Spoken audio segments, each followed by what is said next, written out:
Hello my dear students, welcome back to my channel Shubham lecturer. आज के इस video में हम स्टार्ट करेंगे क्लास 12 इंग्लिश प्रोज के चैप्टर नंबर 1 को। देखिए स्टूडेंट, जो आपका फ्लेमिंगो बुक है, ठीक है, उसमें जो प्रोज है उसका सबसे फर्स्ट चैप्टर हमारा है द लास्ट लेसन। देखिए कितना ज़्यादा इंटरेस्टिंग है। चैप्टर तो हमारा फर्स्ट है, लेकिन चैप्टर का नाम है द लास्ट लेसन, अंतिम पार्ट। ठीक है, इस पूरे चैप्टर को हिंदी मीनिंग के साथ हम इस वीडियो में पढ़ेंगे। बहुत ही इंपॉर्टेंट ये चैप्टर है और इस चैप्टर से आपके एग्जाम में क्वेश्चन भी बहुत ज्यादा आते हैं। ठीक है, तो देखिए द लास्ट लेसन, सबसे पहले ऑथर के बारे में जान लेते हैं। अबाउट द ऑथर, ऑथर इसके हैं, लेखक इसके हैं अल्फोंस डोडेट। ठीक है, ये इसके लेखक हैं जिनका कार्यकाल 1840 से 1897 का था। और ये कहाँ के लेखक हैं? वाज ये French novelist and short story writer. ये फ्रेंच के उपन्यासकार और शॉर्ट स्टोरी लेखक ये हैं। ठीक है, अब ये कहानी कब की है ध्यान से समझिएगा। पूरे चैप्टर को हम एक ही वीडियो में कवर करेंगे। और अगर चाहते हैं आप लोग कि ऐसे ही मैं सारे चैप्टर को पढ़ाऊं तो इस वीडियो को ज़्यादा से ज़्यादा लाइक कीजिएगा। ठीक है, देखिए क्या है, द लास्ट लेसन इज ये सेट इन द डेज, यानी कि जो लास्ट लेसन चैप्टर है ये उन दिनों की कहानी है ऑफ द फ्रैंको प्रुशियन वार, यानी कि जब फ्रांस और प्रुशियन के बीच में युद्ध चल रहा था 1870 से 1871 के बीच की ये बात है। ठीक है, उसी समय इन्होंने ये जो लेसन इसको लिखा था। इन हुई जिसमें फ्रांस वाज डिफीटेड, फ्रांस हार गया बाई प्रुशिया के द्वारा, लेड बाई बिस्मार्क। ठीक है, बिस्मार्क में तो देखिए बिस्मार्क जो है वही नेतृत्व कर रहे थे। तो ये कहानी जो है ये 1870 से 1871 का जो वार था फ्रैंको और प्रुशियन के बीच, यानी कि फ्रांस और प्रुशियन के बीच जब ये वार था तब की ये कहानी है। और फ्रांस जो है वो प्रुशिया से हार गया था। ठीक, अब सबसे पहले ये जान लीजिए कहानी तो है, इतना समझ में आ गया ऑथर के बारे में। इस कहानी के दो मुख्य किरदार हैं। सबसे पहला है फ्रेंच और दूसरा है एम हेमल। फ्रेंच एक स्टूडेंट है, एम हेमल जो है ये एक टीचर है। ठीक है, अभी आगे बहुत ही इंटरेस्टिंग कहानी है, ध्यान से समझिएगा। कहानी सुनने में बहुत मजा आता है भाई, हमें भी मजा आता है और आपको भी आना चाहिए। ठीक है, तो फ्रेंच क्या होता है, स्कूल जाता है, उसमें एमएमएल टीचर होते हैं। और कुछ इसमें किसके बारे में बताया गया है ये भी जानना है, जैसे हमारी जो भाषा है। ठीक है, इस कहानी में देशभक्ति, भाषा की स्वतंत्रता और मातृभाषा के प्रति प्रेम के विषय में बताया गया। ठीक है, क्या होता है कि एल्सस और लॉरेन के लोगों को प्रशिया द्वारा अपनी मातृभाषा सीखने की स्वतंत्रता से वंचित कर दिया जाता है, यानी कि फ्रांस में फ्रेंच भाषा पढ़ाई जाती थी। अब प्रूसिया ने एल्सस और लॉरेन जो जिला है उसमें उस पर कब्जा कर लिया है। तो क्या होता है कि वहाँ पर फ्रेंच पढ़ाना बंद कर दिया जाता, जर्मनी फिर पढ़ा जाता, जर्मन। तो अभी देखेंगे आगे। देखिए सबसे पहले यहाँ पर फर्स्ट पैराग्राफ पर चलते हैं। अब जो हमारे फ्रेंच है भैया वो स्कूल जा रहे हैं, क्योंकि फ्रेंच स्टूडेंट है, टीचर है एम हेमल, तो फ्रेंच स्कूल जा रहा है। तो क्या कहता है, I started for school very late. I started, मैं निकला, फॉर स्कूल के लिए, वेरी लेट, बहुत देर से। तो फ्रेंच कहता है कि सुबह का समय था और मैं स्कूल बहुत देरी से निकला था। अब देखिए स्कूल जा रहे हैं भैया तो सुबह का ही समय होगा। ठीक है, फिर होता क्या है, दैट मॉर्निंग, उस सुबह, एंड वाज इन ग्रेट ड्रीड, मैं बहुत डर में था, ऑफ स्कोल्डिंग, डांटे जाने की, स्पेशली विशेष रूप से, बिकॉज, क्योंकि एम हेमल, देखिए एम हेमल उनके टीचर हैं, एम हेमल हैड सैड, उन्होंने कहा था, दैट की he would question us on participle, यानी कि वो हमसे पार्टिसिपल पर क्वेश्चन करेंगे। अब भैया फ्रेंच निकला तो घर से निकला पढ़ने के लिए, बहुत देर से निकला ताकि सर हमें ना उठाएं, क्योंकि बहुत सारे स्टूडेंट हैं, आप में भी होंगे, जो थोड़ा देर से आते हैं। कुछ लोग प्रार्थना नहीं करना चाहते, तो कुछ लोग सोचते हैं फर्स्ट वाला यार क्लास हो जाए तब जाए, नहीं तो सर बहुत स्ट्रिक्ट है। ठीक है, तो क्या हुआ, इसलिए बहुत देर से निकला था और उसको बहुत ज्यादा डर था, डांटे जाने का डर था, क्योंकि एम हेमल ने कहा था कि वो हमसे पार्टिसिपल पर प्रश्न करेंगे। पार्टिसिपल तो आपको पता ही है। ठीक है, तो एम हेमल ने कहा था कि भैया जितने भी स्टूडेंट हैं सबसे हम पार्टिसिपल पर क्वेश्चन करेंगे, सब याद करके आइएगा।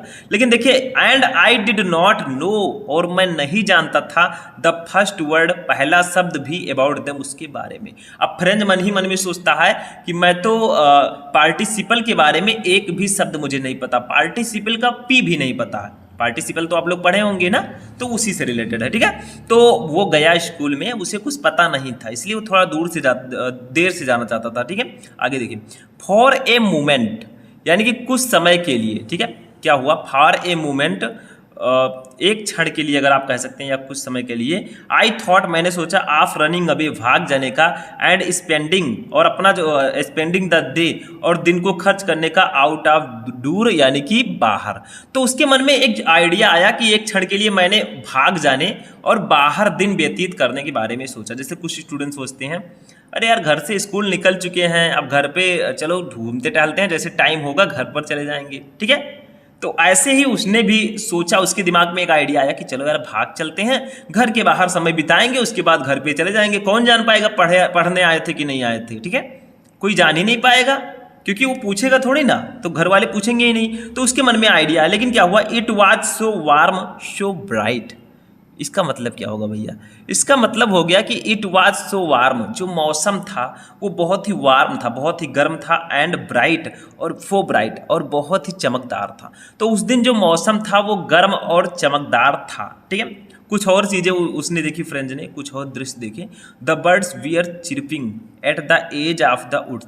द बर्ड्स वियर चिरपिंग यानी जो पक्षियाँ होती हैं वो चहचहा रहे थे, आप लोग कह सकते हैं पक्षियाँ जो है वो चहचहा रहे थे। कहाँ चहचहा रहे थे, एट द एज यानी कि किनारे पर, ऑफ वुड्स। वुड्स का मतलब क्या होता है भैया, जंगल के, ठीक है। यहाँ पर वुड्स का मतलब जंगल होगा, तो जंगल के किनारे पक्षियाँ जो है चहचहा रहे थे, ठीक है। और भी कुछ चीज़ें उसने देखा, देखिए यहाँ पर, and in the open field, और जो खुला मैदान था, जैसे वहीं पर खुला मैदान था तो वहाँ पर भी क्या हो रहा था, पिछले खुले मैदान में क्या हो रहा था, ऑफ द स्वामिल यानी कि मिल, जैसे हम लोग के यहाँ मिल होता है ना, वैसे वहाँ पर भी आरा मिल यानी कि कह सकते हैं कारखाना, ठीक है, कारखाना। The Prussian soldier were drilling यानी कि प्रूशियन जो सिपाही थे वो ड्रिलिंग कर रहे थे। ड्रिलिंग का मतलब क्या होता है, अभ्यास कर रहे थे, ठीक है। तो होता क्या है, वो एक समय के लिए उसने सोचा कि यार चलो बाहर समय बिताते हैं, ठीक है। फिर उसने देखा कि जंगल के किनारे पक्षी चहचहा रहे थे और जो कारखाना है उसके पीछे खेत में जो प्रूशियाई सोल्जर हैं वो लगातार अभ्यास कर रहे थे, ठीक है।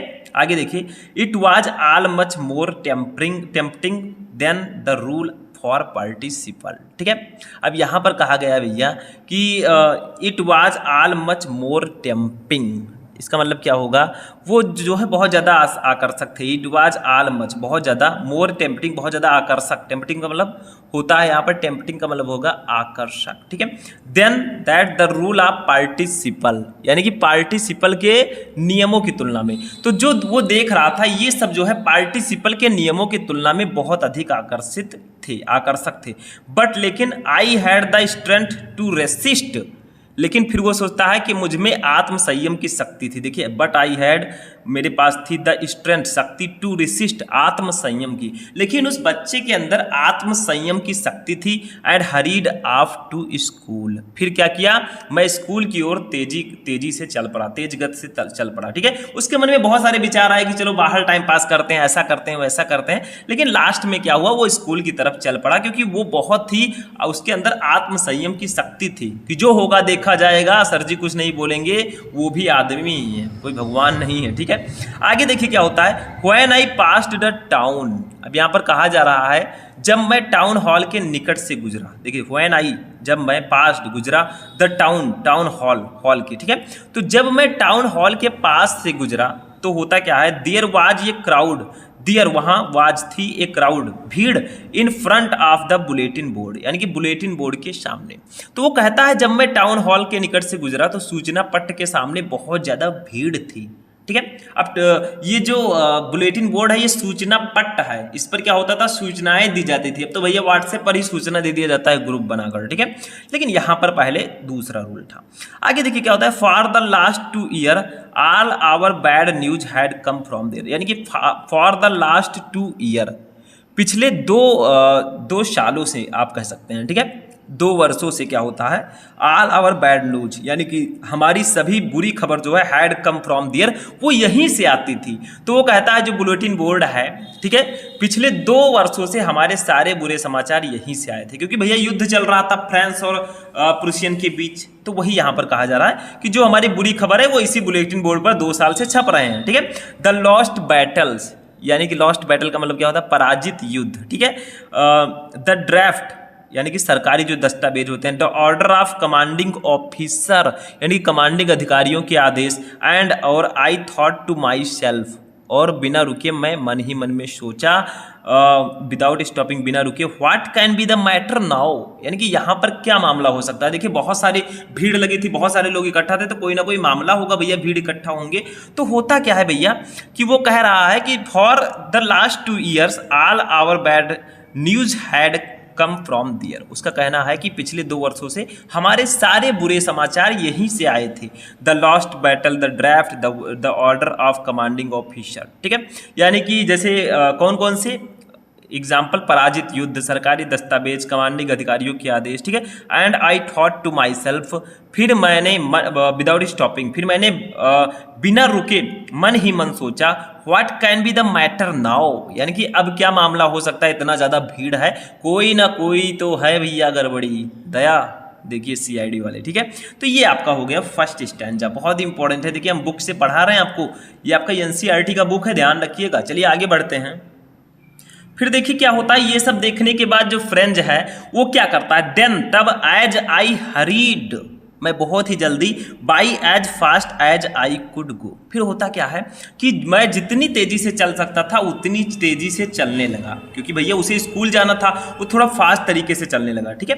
The black Smith, black Smith का मतलब क्या होता है बताओ, जो लुहार होते हैं, ब्लैक स्मिथ का हिंदी होता है लुहार, ठीक है, आपके उधर भी होंगे। The black Smith watcher, watcher का मतलब क्या होता है, ध्यान दीजिएगा, जो चौकीदार हैं, ठीक है, वॉचमैन बोलते हैं ना, तो वॉचर ये चौकीदार हैं। हु वाज देयर, जो वहां थे, विथ हिज एप्रेंटाइज, ठीक है, यानी कि जो अपने शिष्य के साथ वहां पर थे, ठीक, रीडिंग द बुलेटिन, और वो बुलेटिन बोर्ड पढ़ रहे थे। तो होता क्या है कि वो बहुत तेजी के साथ, जितना तेजी के साथ चल सकता था उतनी तेजी से वो चलने लगा, ताकि वो स्कूल टाइम से पहुंच जाए, ठीक है। और वहां पे जो ब्लैक स्मिथ थे, लुहार थे, और जो चौकीदार थे, वो अपने शिष्य के साथ सूचना को पढ़ रहे थे, ठीक है, सब अपने अपने शिष्य के साथ उस बुलेटिन बोर्ड पर सूचना को पढ़ रहे थे। कॉल्ड आफ्टर मी, फिर होता क्या है, एक आदमी ने उसे फ्रेंच को पीछे से पुकार कर कहा, डोंट गो सो फास्ट, इतना तेजी से मत चलो, बॉब्स लड़के, यहाँ पर बब का मतलब होगा लड़के, ठीक है। तो एक आदमी ने फ्रेंच को कहा, बच्चे इतने तेजी से मत चलो, ठीक है। तो आगे क्या हुआ, you will get to your school in plenty of time, यानी कि you will get to your school, तुम अपने स्कूल पहुंचने के लिए पहुंच जाओगे इन प्लेंटी ऑफ टाइम, समय पर। यानी कि उनका कहना था कि तुम अपने अभी स्कूल पहुंचने के लिए तुम्हारे पास पर्याप्त समय है, टेंशन ना लो। यानी कि वो फिरकी ले रहा था भैया, समय नहीं था, वो फ्रेंच ने तो देर कर दिया था, ठीक है, वो फिरकी ले रहा है और कह रहा है कि इतनी तेजी से मत चलो, अभी स्कूल जाने के लिए बहुत समय तुम्हारे पास पड़ा है, लेकिन ठीक है, लेकिन समय नहीं था, वो मजा ले रहा था। कुछ लोग होते हैं ना मजे लेने के लिए, उसी में से एक था आदमी, ठीक है। आगे देखिए, आई थॉट, मैंने सोचा, he was making fun of me, मैंने सोचा कि वो मेरा मजाक उड़ा रहा है। देखिए ही वॉज मेकिंग फन, वो मेरा उड़ा रहा है मजाक, ऑफ मी, मेरा, ठीक है। तो होता क्या है, जब उस आदमी ने कहा कि इतनी तेजी से मत चलो, तो एम हेमल को लगा कि वो मेरा मजाक उड़ा रहा है, ठीक है। एंड रीच्ड, और पहुंच गया M हेमल्स little garden, M Hemal के छोटे से बगीचे में, ऑल ऑफ ब्रेथ, ठीक है, इसका मतलब होगा हाफता हुआ। तो देखिए क्या हुआ, जो फ्रेंच है वो एम हेमल के छोटे से बगीचे में हाफता हुआ जा पहुंचा। आखिरकार वो स्कूल पहुंच गया, उसका जो दिमाग था वो सोच रहा था कि मुझे स्कूल जाना है भैया, ड्रॉप नहीं करना है, ठीक है। आगे देखिए क्या होता है, यूजली व्हेन स्कूल बिगन, ठीक है, सामान्यतः जब स्कूल शुरू होता है, देयर वाज ए ग्रेट बस्टल, यानी कि देयर वाज, वहाँ बहुत ही अत्यधिक बस्टल, शोरगुल होता है, which could be heard out in the street, जो सड़क से भी सुना जा सकता है। यानी कि जब स्कूल चलता है, ठीक है, स्कूल थोड़ी ना चलेगा, उसके पास पैर नहीं है, मेरे कहने का मतलब है जब स्कूल शुरू होता था तो फ्रेंच को ऐसा लगा कि यार इतना ज़्यादा शोरगुल और हलचल होता था, जिसे हम बाहर गली से भी सुन सकते थे या सड़क से भी सुन सकते थे, लेकिन आज बहुत शांति क्यों है भाई। देखिए क्या कहा गया है, यूजली व्हेन स्कूल बिगन, जब भी स्कूल शुरू होता था, there was a great bustle which could be heard out in the street, तो वहाँ पर बहुत ज़्यादा शोरगुल होता था जो हम गली से भी सुन सकते थे, ठीक है। और भी कुछ चीज़ें होती थी, देखिए स्ट्रीट, इतना हो गया। The opening and closing of desks, और भी कुछ चीज़ें होती जैसे डेस्कों के खुलने एवं बंद होने का शोर। देखिए द ओपनिंग, खुलने, एंड क्लोजिंग ऑफ डेस्क, और डेस्क को बंद होने का शोर भी सुनाई देता था। ठीक है, लेसन्स रिपीटेड इन यूनिजन, इसका मतलब क्या होगा? इसका मतलब होगा कि unison very loud with our hand over our ear to understand better and the teacher's great ruler rapping on the table। इसका मतलब क्या होगा? देखिए ध्यान दीजिए, वेरी लाउड, बहुत ज़्यादा शोर होता था, with our hand over our ears, इतना शोर होता था कि हमें अपने कानों में अपने हाथों से अपने कान बंद करने पड़ते थे। ठीक है, over the year to understand better, अच्छे से समझने के लिए उनको अपने कान भी बंद करने पड़ते थे। And the teacher great ruler, और जो अध्यापक हैं, ठीक है, जो अध्यापक हैं उनके बड़े बड़े डंडे जो थे, ठीक है, रैपिंग ऑन द टेबल, वो टेबल पर खटखटाया करते थे। तो होता क्या है, जब फ्रेंच वहाँ पर जाता है तो वहाँ के माहौल को देखता है कि यार पहले तो डेस्कों के खुलने एवं बंद करने का शोर आता था, हाथों को कानों पर रखकर पाठों को ऊंचे और एक स्वर में दोहराते थे लोग, जिससे हम पाठ को और अच्छी तरह समझ सकते थे। ठीक है, मतलब क्या होता है कि हाथ को अपने कानों में लगाकर खूब तेजी से पढ़ते थे, आपने पढ़ा होगा। ठीक, और अध्यापक के बड़े डंडे जो है वो मेज पर खटखटाते थे, वो खटखटाना, ये सब आवाज़ें आती थी। लेकिन आज इतनी शांति क्यों है? ठीक है, आगे देखिए, but now it was all so still, but now, लेकिन अब, इट वाज ऑल, ये सभी, सो स्टिल, बहुत ज़्यादा स्टिल, क्या मतलब, इसका क्या मतलब होगा बताइए? स्टिल का मतलब होगा बहुत ज़्यादा शांति। ठीक है, लेकिन अब ये सब इतना शांत था। अब क्यों शांत था? क्योंकि भैया जो एम हेमल हैं वो स्कूल छोड़कर जाने वाले थे। ठीक है, तो यहाँ पे बहुत ज़्यादा शांति आज दिख रही थी। आगे देखिए, still, I had counted on the commotion to get to my desk without being seen. ठीक है, यानी कि यहाँ पर कहा जा रहा है कि मैं उसे शोरगुल जो प्रायः कक्षा में करता था, I had counted the committed to get my desk without being seen. ठीक है, तो यहाँ पर इसका मतलब क्या होगा कि मैं उस शोरगुल जो प्रायः कक्षा में रहता था उस पर निर्भर था। ठीक है, कि मैं बिना किसी को देखे अपनी डेस्क तक पहुँच जाऊँगा। वो सोच रहा था कि बिना किसी देखे हुए हमें टीचर देख भी नहीं पाएंगे और हम डेस्क तक बहुत ही आसानी से पहुँच जाएंगे चुपके से। ठीक है, बट ऑफकोर्स, लेकिन ऑफकोर्स उस दिन क्या हुआ, that day everything has to be quiet as Sunday morning. लेकिन उस दिन क्या हुआ, दैट डे, उस दिन, everything had to be as quiet, उस दिन इतनी ज़्यादा शांति थी जैसे कि संडे मॉर्निंग, संडे की सुबह को होता था। तो होता क्या है, लेकिन उस दिन प्रत्येक चीज़ को रविवार की सुबह के समान बिल्कुल शांति वहाँ पर थी। ठीक है, बहुत ज़्यादा शांति थी, ऐसा लग रहा था कि यार मैं छुट्टी के दिन स्कूल चला आया हूँ। ठीक है, बहुत ज़्यादा शांति थी। आगे देखते हैं। अब देखिए, वो जो फ्रेंच है वो थोड़ा सा होशियार था, वो सोचता है यार चलो खिड़की से झांकते हैं। ठीक है, देखते हैं क्या हो रहा है अंदर। तो देखिए, थ्रो द विंडो, विंडो से होकर, आई सा माई क्लासमेट्स, मैंने अपने सहपाठियों को देखा। क्लासमेट का मतलब जो हमारे साथ पढ़ते हैं बच्चे। ठीक है, ऑलरेडी इन देयर प्लेसेज, वो ऑलरेडी पहले से ही इन देयर प्लेसेज अपने अपने जगह पर थे। तो उसने क्या किया, अपने सहपाठियों को खिड़की से देखा। ठीक है, जो पहले ही अपने अपने स्थानों पर बैठे थे। ठीक है, और क्या था, एंड एम हेमल, और जो एम हेमल थे, एम हेमल उनके टीचर हैं, वॉकिंग, वे वॉकिंग अप, वो चल रहे थे, and down, way walking up and down, यानी कि वो चल रहे थे। ठीक है, यहाँ से वहाँ। ठीक है, नीचे बाह के नीचे जो है, यहाँ से वहाँ वो चल रहे थे। ठीक, with his terrible iron ruler. ठीक है, उनके पास एक आयरन की यानी कि लोहे का एक रूलर था जिससे वे कभी कभी बच्चों को पनिशमेंट देते थे। ठीक है, उसको दबाए हुए थे, रूलर अंडर हिज आर्म्स, उसको अपनी भुजाओं के जो आर्म्स होता है ना उसके अंदर दबाए हुए थे। तो होता क्या है कि जब फ्रेंच स्कूल में पहुंचता है तो खिड़की से झांक कर देखता है कि उसके जो क्लासमेट्स हैं वो बहुत ही शांति से बैठे हुए हैं, और जो एम हेमल हैं, ठीक है, वो अपनी बाह के नीचे अपने भयानक लोहे के रूलर को दबाए कक्षा में इधर उधर घूम रहे थे। मतलब बहुत लोगों को आपने देखा होगा टीचर्स को कि ऐसे बाहों के नीचे अपने दबा लेते हैं डंडे को, ठीक है, पनिशमेंट करने के लिए बच्चों को, और घूमते रहते हैं। ठीक, वही यहाँ पर भी कहा गया है। आगे देखिए, हिजाब, I had to open the door. अब बात क्या आती है, मुझे दरवाज़ा खोलना था। ठीक है, अब उसके टीचर भैया अंदर डंडा लेकर इंतजार कर रहे हैं कि आओ भैया स्वागत है आपका। ठीक है, लेकिन मारेंगे नहीं, अभी देखना। I had to open the door, मुझे अब दरवाज़ा खोलना था, एंड और गो इन बिफोर एवरीबॉडी, और जो क्लास में हमारे सभी लोग थे, ठीक है, उनके समक्ष कमरे में जाना था। तो वो कहता है कि मुझे अब दरवाज़ा खोलना था और सभी के समक्ष कमरे में प्रवेश करना था। मतलब जो हमारे दोस्त हैं उनके साथ हमें बैठना था, चूँकि हमें देर हो चुकी है तो उनके साथ जाकर अभी बैठ जाएंगे। ठीक है, फिर आगे क्या होता है, यू कैन इमेजिन आप कल्पना कर सकते हैं हाउ कैसे आई ब्लस्ड एंड आई ब्लस्ड का मतलब क्या होता है, शर्म से लाल होना। ब्लस्ड का मतलब होता है शर्म से लाल होना, ठीक है। एंड और हाउ फ्राइटेंड का मतलब होता है डरा हुआ, ठीक है। आई वाज मैं था।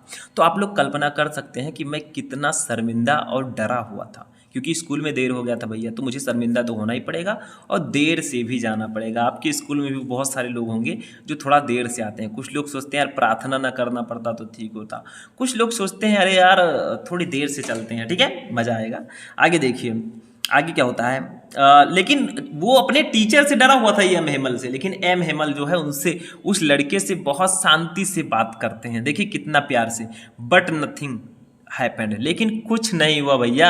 एम हेमल सा मी, एम हेमल ने मुझे देखा एंड सैड और कहा वेरी काइंडली, बहुत दयालुता के साथ, go to your place quickly, अपने जगह पर जाओ, जल्दी जाओ लिटिल फ्रेंड्स, छोटे फ्रेंड्स। लेकिन वहाँ जब वो पहुँचा तो उसके टीचर एम हेमल ने उससे कुछ नहीं कहा, लेकिन कुछ भी नहीं हुआ। एम हेमल ने मुझे देखा और बड़ी ही सहजता के साथ बोला अपने स्थान पर जल्दी जाओ छोटे फ्रेंड्स, ठीक है। We were beginning without you, we हम बियर बिगिनिंग हम शुरू करने वाले थे, विदाउट यू बिना तुम्हारे। तो वो कहते हैं कि हम तुम्हारे बिना ही पाठ को शुरू करने वाले थे, ठीक है। तुम नहीं होते तो भी हमें पाठ को शुरू करना होता। आगे देखिए, I jumped over the bench and sat down at my desk. I jumped मैंने छलांग लगाई, ओवर द बेंच पर, एंड सैट डाउन और बैठ गया, एट माई डेस्क अपने डेस्क पर, ठीक है। तो वो कहता है कि मैंने बेंच के ऊपर से छलांग लगाई और अपनी डेस्क पर बैठ गया, ठीक। नॉट टिल देन, इसका मतलब क्या होगा, जल्दी से वो गया, बैठ गया और वो जो है उसके ऊपर नियंत्रण नहीं था। When I had got a little over my fright, ठीक, वो मतलब जो उसका डर था, ठीक है, छलांग लगे बैठ गया, जब मैंने अपने भय पर थोड़ा नियंत्रण कर लिया। देखिए I had got a little over my fright, जब मैं अपने डर पर थोड़ा नियंत्रण मैंने कर लिया। डिड आई सी, तब मैंने देखा, दैट की our teacher had one on his beautiful green coat, जो हमारे अध्यापक हैं वो एक बहुत ही सुंदर ग्रीन कोट पहने हुए हैं, ठीक है। हिज फ्रिल्ड का मतलब होता है जो झालरदार, ठीक है। तो क्या होता है कि एम हेमल जो है, सॉरी जो फ्रेंच है, वो जल्दी से अपने बेंच पर बैठ जाता है और उसका जो डर था उस पर उसने थोड़ा सा नियंत्रण पा लिया, ठीक है। और उसने देखा कि जो उसके टीचर हैं वो आज ग्रीन कलर का कोट पहने हुए हैं, और वो कोट वो तभी पहनते थे जब उनको कोई ओकेज़न होता था, ठीक है, तभी वो कोट पहनते थे, ठीक।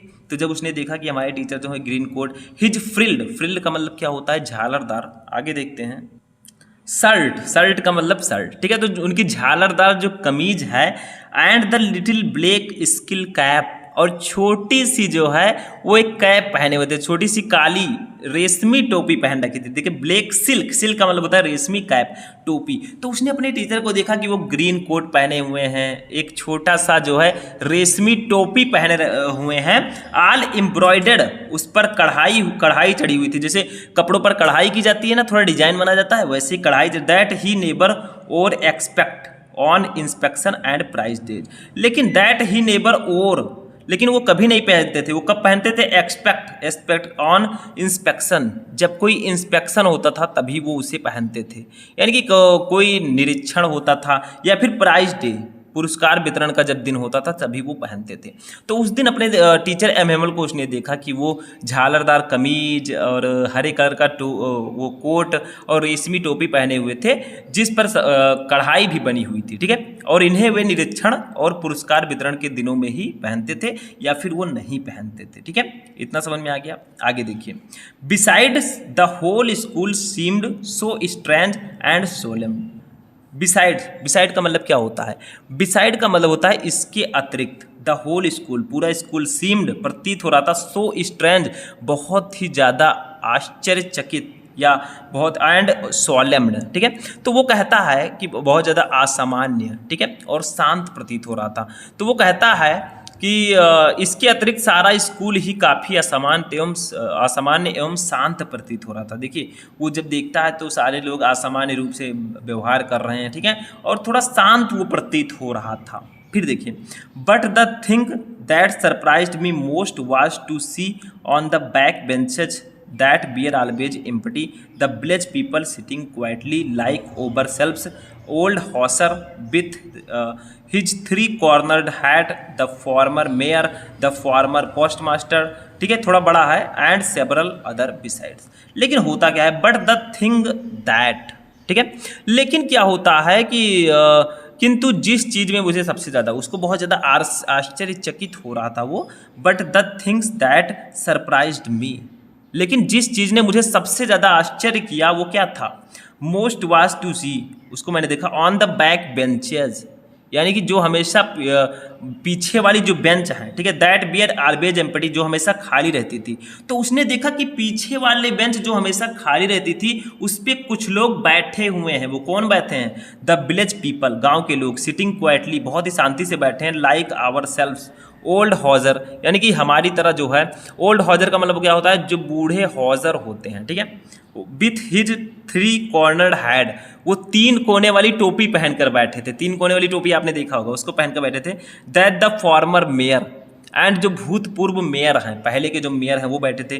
द फॉर्मर पोस्ट मास्टर, जो भूतपूर्व पोस्ट मास्टर हैं वो बैठे थे। एंड सेवरल अदर बिसाइड्स, और कुछ लोग इसके अतिरिक्त भी बैठे थे। तो क्या होता है, फ्रेंच देखता है कि जो हमारी सीट पीछे की हमेशा खाली रहती थी उस पर गांव के कुछ लोग बैठे हुए थे, ठीक है, गांव के कुछ लोग आए थे, एजेड लोग आए थे, वो भी बैठे हुए थे। उसमें कौन कौन था, ओल्ड हाजर जो होता है, ठीक है, ओल्ड हाजर का मतलब बूढ़ा है, हाजर है, एंड वो अपने 3 कोनी वाली टोपी पहन कर बैठा हुआ था। जो भूतपूर्व मेयर है, भूतपूर्व पोस्ट मास्टर है, और भी बहुत सारे लोग वहाँ पर बैठे हुए थे, ठीक है, बिसाइड्स, इसके अतिरिक्त भी बहुत सारे लोग वहाँ पर बैठे हुए थे, ठीक है। एवरीबॉडी लुक्ड सैड, सभी लोग बहुत दुखी दिख रहे थे। And Hauser had brought an old primer, और जो हॉजर है, ठीक है, वो एक पुरानी प्रथम पुस्तिका लाया था। देखिए, हॉजर हैड ब्रॉट, वो लाया था एन ओल्ड प्राइमर, एक बहुत ही पुरानी पुस्तिका। थम्ब्ड एट द एज, इसका मतलब क्या होगा, जो किनारों से अंगूठों द्वारा पन्ने से पलटे जाने पर। And he held it open on his knee with his great spectacles lying across the pages. इसका मतलब होगा भैया कि जो पुराने प्रथम पुस्तिका जो हॉजर हैं उन्होंने प्रथम पुस्तिका लाई थी जो किनारे से अंगूठे द्वारा पन्ने पलटे जाने के लिए मुड़ी हुई थी, ठीक है, और उसे खोलकर उसने अपने घुटनों पर रखा हुआ था, जिसके पन्ने उनकी बड़ी ऐनक रखी हुई थी, ठीक है, यानी कि वो जो है पन्ने पर रखा हुआ था, need with his great spectacled lying across, ठीक, इतना समझ में आया। यानी कि यहाँ पर आपसे कहा जा रहा है कि everybody look sad and Hauser had brought an old primer, यानी कि सभी लोग बहुत ज़्यादा दुखी थे और हॉजर जो है एक पुरानी प्रथम पुस्तिका वहाँ पर लाया था। थम्ब्ड एट द एज, जो किनारे पर मुड़ी हुई थी। And he held it open his knees, ठीक है, और वो जिसे अपने घुटनों पर रखा हुआ था, उसने खोलकर अपने घुटनों पर रखा हुआ था। With his great spectacles lying across the pages, ठीक है, जिसके पन्ने पर उसकी बड़ी ऐनक भी रखी हुई थी, यानी कि जो चश्मा होता है वो भी वहां पर रखा हुआ था, ठीक, इतना समझ में आया। चलिए आगे बढ़ते हैं। अब चलिए स्टूडेंट आगे देखते हैं क्या है, बहुत ही इंटरेस्टिंग कहानी है। देखिए, while I was wondering about it all, इसका मतलब क्या होगा, व्हाइल, जब आई वाज वॉन्डरिंग, वॉन्डरिंग का मतलब होता है सोच रहा था, ठीक है, अबाउट इट ऑल, अबाउट का मतलब के बारे में, इट ऑल का मतलब इन सभी के बारे में, ठीक है। तो वो कहता है फ्रेंड्स कि जब मैं इन सभी के बारे में सोच रहा था तो होता क्या है, M Hamel mounted his chair, mounted का मतलब क्या होता है, ऊपर चढ़ जाना, ठीक है, तो M Hamel mounted his chair, M Hamel अपने कुर्सी पर बैठ गए। देखिए, ऊपर चढ़ जाना भी होता है या फिर बैठ जाना, ठीक है, तो एम हेमल क्या होते हैं, वो अपनी कुर्सी पर बैठ गए, ठीक। आगे देखिए, एंड और in the same grave, grave का मतलब ग्रेव एंड जेंटल टोन, देखिए जेंटल का मतलब होता है विनम्र और टोन का मतलब होता है स्वर, ठीक है। तो क्या होता है कि वो देखते हैं एंड और इन द सेम ग्रेव, यानी कि उसी गंभीर, देखिए ग्रेव का मतलब होगा गंभीर, एंड जेंटल और विनम्र टोन स्वर में, ठीक है, वो बोलते हैं। तो वो कहता है कि जो एम हेमल जी हैं वो उसी विनम्र एवं गंभीर स्वर में, व्हिच, जिसका ही हैड यूज्ड, वो प्रयोग करते थे टू मी, मुझ पर, ठीक है। तो क्या होता है कि फ्रेंड कहता है कि जो एम हेमल जो हैं वो अपनी कुर्सी पर बैठ गए और उसी विनम्र एवं गंभीर स्वर में उन्होंने जो मेरे लिए प्रयोग किया था वो फैड, उन्होंने कहा, माई चिल्ड्रेन, मेरे बच्चों, this is the last lesson, ये हमारा अंतिम पाठ है, आई शैल गिव यू, जो मैं तुम्हें पढ़ाऊंगा, ठीक है। तो वो अपनी कुर्सी पर बैठ जाते हैं और विनम्र एवं गंभीर स्वर में कहते हैं ठीक है, कि मेरे बच्चों ये हमारा आखिरी पाठ है जो मैं आज आपको पढ़ाऊंगा। ठीक, मतलब ये उनका लास्ट लेसन था, क्योंकि आदेश आया था कि अब हमारे एल्सेस और लॉरेन के स्कूल में फ्रेंच नहीं पढ़ाया जाएगा। ठीक है, आगे देखिए। The order has come from Berlin, the order आदेश हैज कम आया है फ्रॉम बर्लिन, बर्लिन से, टू टीच यानी कि पढ़ाना, ओनली जर्मन सिर्फ जर्मन, इन द स्कूल में ऑफ एल्सेस एंड लॉरेन यानी कि एल्सेस और लॉरेन के। तो वो कहते हैं कि एल्सेस और लॉरेन के स्कूल में एक बर्लिन से आदेश आया है कि यहाँ पर सिर्फ जर्मन भाषा ही पढ़ाई जाएगी। ठीक है, देखिए क्या लिखा है, एल्सेस एंड लॉरेन केवल जर्मन भाषा ही यहाँ पर पढ़ाई जाएगी। देखिए, the new master come tomorrow, तब वो कहते हैं द न्यू मास्टर नया अध्यापक कम्स आएगा, टुमारो कल। ठीक है, तो वो कहते हैं कि नया अध्यापक आपका कल आ जाएगा। ठीक, समझ में आया? आइए देखिए, this is your last French lesson, this is ये है योर तुम्हारा आपका लास्ट अंतिम फ्रेंच लेसन फ्रेंच पार्ट। तो वो कहते हैं कि ये जो है ये तुम्हारा अंतिम फ्रेंच भाषा का आखिरी पाठ है। ठीक है, I want you to be very attentive, I want मैं चाहता ही हूँ, यू तुम लोगों को, टू बी वेरी अटेंटिव यानी कि बहुत ज़्यादा ध्यान से, उनका मतलब था कि मैं चाहता हूं कि तुम मेरी बात बहुत ध्यान से सुनो। ठीक है, जो मैं कहता हूं उसको बहुत ध्यान से सुनो, ये वो कहना चाहते थे। ठीक है, आगे बढ़ते हैं। देखिए, अब एक टीचर अपने स्टूडेंट्स को छोड़कर जा रहा है तो स्टूडेंट को कितना बेकार लगेगा और टीचर को कितना बुरा लगेगा वो आप भी समझ सकते हैं। आपका जो फेवरेट टीचर है आपके क्लास में, अगर वो आपको छोड़कर जाने लगे तो क्या बीतेगा आप पर, एक वज्रपात के समान आपके ऊपर बीतेगा। वही यहाँ पर कहा गया है। देखिए, वाट ये थंडर क्रैप का मतलब होता है वज्रपात। दीज वर्ड ये शब्द बियर टू मी मेरे लिए थे, तो ये शब्द मेरे लिए वज्रपात के समान थे। वज्र का पात का मतलब ऐसे कि वो दिल पर सीधा छू जाए, किसी ने दिल पर तलवार मार दिया हो। ठीक है, तो ऐसे वज्रपात के समान थे। फिर वो कहता है ओह द रचेस का मतलब होता है दुष्ट लोग। ठीक है, मतलब वो जो लोग सूचना पट्ट पर पढ़ रहे थे कि सूचना पट्ट पर लगाया गया था उसके बारे में पढ़ रहे थे, उनको ये दुष्ट लोग कहते हैं। दैट वो वाज था, व्हाट जो दे हैड पुट अप वो लगा हुआ था एट द टाउन हॉल यानी कि टाउन हॉल में। तो अरे वे दुष्ट लोग, यही बात उन्होंने टाउन हॉल के सूचना पत्र पर लगाई थी। ठीक है, मतलब जिन्होंने टाउन हॉल के सूचना पत्र पर लगाया था कि एल्सेस और लॉरेन के स्कूल में अब जर्मन ही पढ़ाई जाएगी, तो फ्रेंच जो है वो कहता है, वो उनको दुष्ट जो लगाए थे उनको दुष्ट लोगों से तुलना करता है कि अरे वे दुष्ट लोग, यही बात उन्होंने टाउन हॉल के सूचना पत्र पर लगाया था। ठीक है, उसे बहुत बुरा लगता है। ठीक, आगे बढ़ते हैं। अब देखिए स्टूडेंट, आगे देखते हैं क्या कहता है फ्रेंच। देखिए, माई लास्ट फ्रेंच लेसन, अब जो फ्रेंच है उसको बहुत बुरा लगता है। वो कहता है मेरा अंतिम फ्रेंच भाषा का पाठ। देखिए, माई लास्ट फ्रेंच लेसन यानी कि मेरा अंतिम फ्रेंच भाषा का पाठ। व्हाई का मतलब वो खुद से प्रश्न करता है क्यों। I hardly knew how to write यानी कि आई हार्डली न्यू, मुझे हार्डली का मतलब होता है बहुत कठोरतापूर्वक। ठीक है, न्यू जानना, हाउ टू राइट कैसे लिखा जाता है। वो कहता है कि मुझे तो अभी ढंग से लिखना भी नहीं आता था, मतलब वो कहता है कि फ्रेंच भाषा जो है ये तो मुझे अभी ढंग से लिखना भी नहीं आता था। फिर वो कहता है I should never learn any more, अब उसे बहुत पछतावा होता है। वो कहता है आई शुड नेवर, मैं कभी नहीं लर्न सीख पाऊंगा एनी मोर, यानी कि अब उसका मतलब है कि अब मैं आगे और कुछ भी ना सीख पाऊंगा, मतलब अपनी फ्रेंच भाषा, क्योंकि फ्रेंच जो है उसकी मातृभाषा है। तो वो कहता है कि अब मैं आगे कभी नहीं सीख पाऊंगा इस भाषा को। ठीक है, क्योंकि ये हमारा अंतिम पार्ट है। अब जो हमारे टीचर एम हेमल है वो हमें छोड़ के चले जाएंगे और आज से हमारा फ्रेंच जो है उसको मैं नहीं पढ़ पाऊंगा।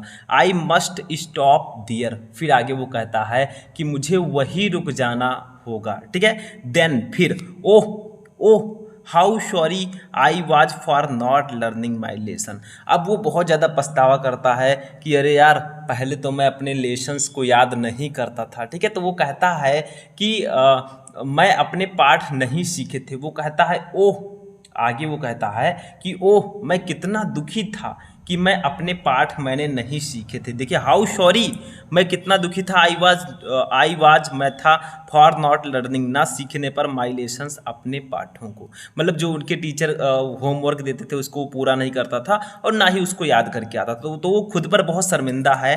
फॉर सीकिंग बर्ड्स एग्स, वो क्या करता था जब उसके टीचर कहते थे कि भैया ये पढ़कर आना, तो वो करता क्या था, देखिए फॉर सीकिंग वो तलाशता रहता था बर्ड्स एग यानी कि पक्षियों के अंडे। तो वो क्या करता था, वो कहता है कि मैं पक्षियों के अंडे तलाशता रहता था और क्या करता था, और गोइंग या फिर चला जाता था स्लाइडिंग करने के लिए ऑन द सार यानी कि सार नदी के किनारे। सार जो है ये एक नदी है, ठीक है, और वो कहता है कि अथवा मैं सार नदी में स्लाइडिंग के लिए चला जाता था। तो वो कहता है कि my last French lesson why, ये मेरा अंतिम फ्रेंच भाषा का पाठ है, क्यों, I hardly knew how to write, मुझे अभी तो ढंग से लिखना भी नहीं आता था, I should never learn any more, मैं अब आगे और कुछ नहीं सीख पाऊंगा, आई मस्ट स्टॉप दियर, मुझे वहीं रुक जाना होगा, देन तब oh how sorry I was not for learning my lesson, तब वो कहता है कि मैं कितना दुखी था कि मैंने अपने पाठ नहीं सीखे थे, फॉर सीकिंग बर्ड्स एग्स, और मैं पक्षियों के अंडे तलाशता रहता था, और गोइंग स्लाइडिंग ऑन द सार, और सार नदी के में स्लाइडिंग के लिए चला जाता था। मतलब वो खुद पर पछतावा करता है कि मैं कितने बहाने बनाता था जब मैं फ्रेंच पढ़ता था, ठीक है। अब वो मिस कर रहा है भैया, अभी आपकी मातृभाषा हिंदी है, अगर हिंदी ही आपको नहीं आती है सही से, ठीक है, तो आपका लोग मजा लेंगे, बाहर जाएंगे कि भैया आपकी मातृभाषा हिंदी, आपको हिंदी भी नहीं आती, ठीक है, ठीक है। तो आगे बढ़ते हैं, अब देखिए फिर आगे वो कहता है माई बुक्स, मेरी किताबें, दैट हैड सीम्ड, जो ऐसा प्रतीत हो रही थी, सच ये न्यूशंस ये वाइल्ड एगो।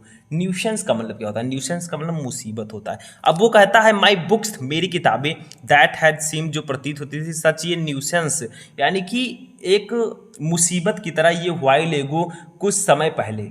तो वो कहता है मेरी किताबें, ठीक है, मेरी पुस्तकें जो कुछ समय पूर्व मुसीबत लगती थी मुझे, ठीक है, so heavy to carry my grammar, ठीक है, सो हैवी वो बहुत भारी थी, टू कैरी ले जाने के लिए, और वो कहता है कि मुझे बहुत भारी भी लगती थी, ठीक है, उठाकर चलने में बहुत भारी जो किताबें लगती थी, माई ग्रामर मेरी व्याकरण की किताब, ठीक है, व्याकरण की पुस्तक, and my history of saints, saints का मतलब होता है संतों, और संतों के इतिहास की मेरी पुस्तक, ठीक है, बियर ओल्ड फ्रेंड नाउ, वो अब मुझे अपने पुराने मित्र की तरह लगती थी, that I could not give up, जिसे मैं नहीं त्याग सकता था। तो वो कहता है कि my books that had seem such a nuisance a while ago, मेरी किताबें जो कुछ समय पहले मुझे मुसीबत की तरह लगती थी, सो हैवी टू कैरी ले जाने में बहुत भारी लगती थी, my grammar and my history of the saints, मेरी व्याकरण की और मेरी संतों की इतिहास की जो किताबें हैं वो अब कैसी लगने लगी थी, बियर ओल्ड फ्रेंड नाउ, वो अब मेरे पुराने मित्र जैसी लगने लगी थी, and my that I could not give up, जिसे मैं छोड़ नहीं सकता था, जिसे मैं त्याग नहीं सकता था। अब वो कहता है कि वही किताबें जो मुझे इतनी बुरी लगती थी अब वो मेरी फ्रेंड लगने लगी थी, ठीक है, देखिए कितना मिस कर रहा है, आप ही सोच सकते हैं। एंड एम हेमल टू, और वो एम हेमल जो उनके टीचर हैं उनको भी कहता है कि वो भी एम हेमल भी द आइडिया, उनका विचार जो है that he was going away, और उसके मन में जो विचार आ रहा था कि जो एम हेमल है वो अब जा रहे हैं, ठीक है, that I should never see him again, अब मैं उन्हें कभी नहीं देख पाऊंगा, made me forget all about, वो अब क्या है, मेड मी फॉरगेट, वो भूलने के लिए मजबूर कर दिया, ऑल अबाउट उन सभी, हिज रूलर यानी कि उनके शासनीय जो शासकीय व्यवहार था, ठीक है, उनके जो रूलर व्यवहार था एम हेमल का, एंड हाउ क्रैंकी, और कितना ज़्यादा सनकी, क्रैंकी का मतलब होता है सनकी, ठीक है, ही वाज वो थे। तो कहता है और एम हेमल भी, ठीक है, एम हेमल जो हैं वो भी इस विचार ने कि अब वो जा रहे हैं, ठीक है, कि अब मैं उन्हें पुनः कभी नहीं देख सकूंगा। देखिए I should never see him again, अब मैं उन्हें पुनः कभी नहीं देख सकूंगा।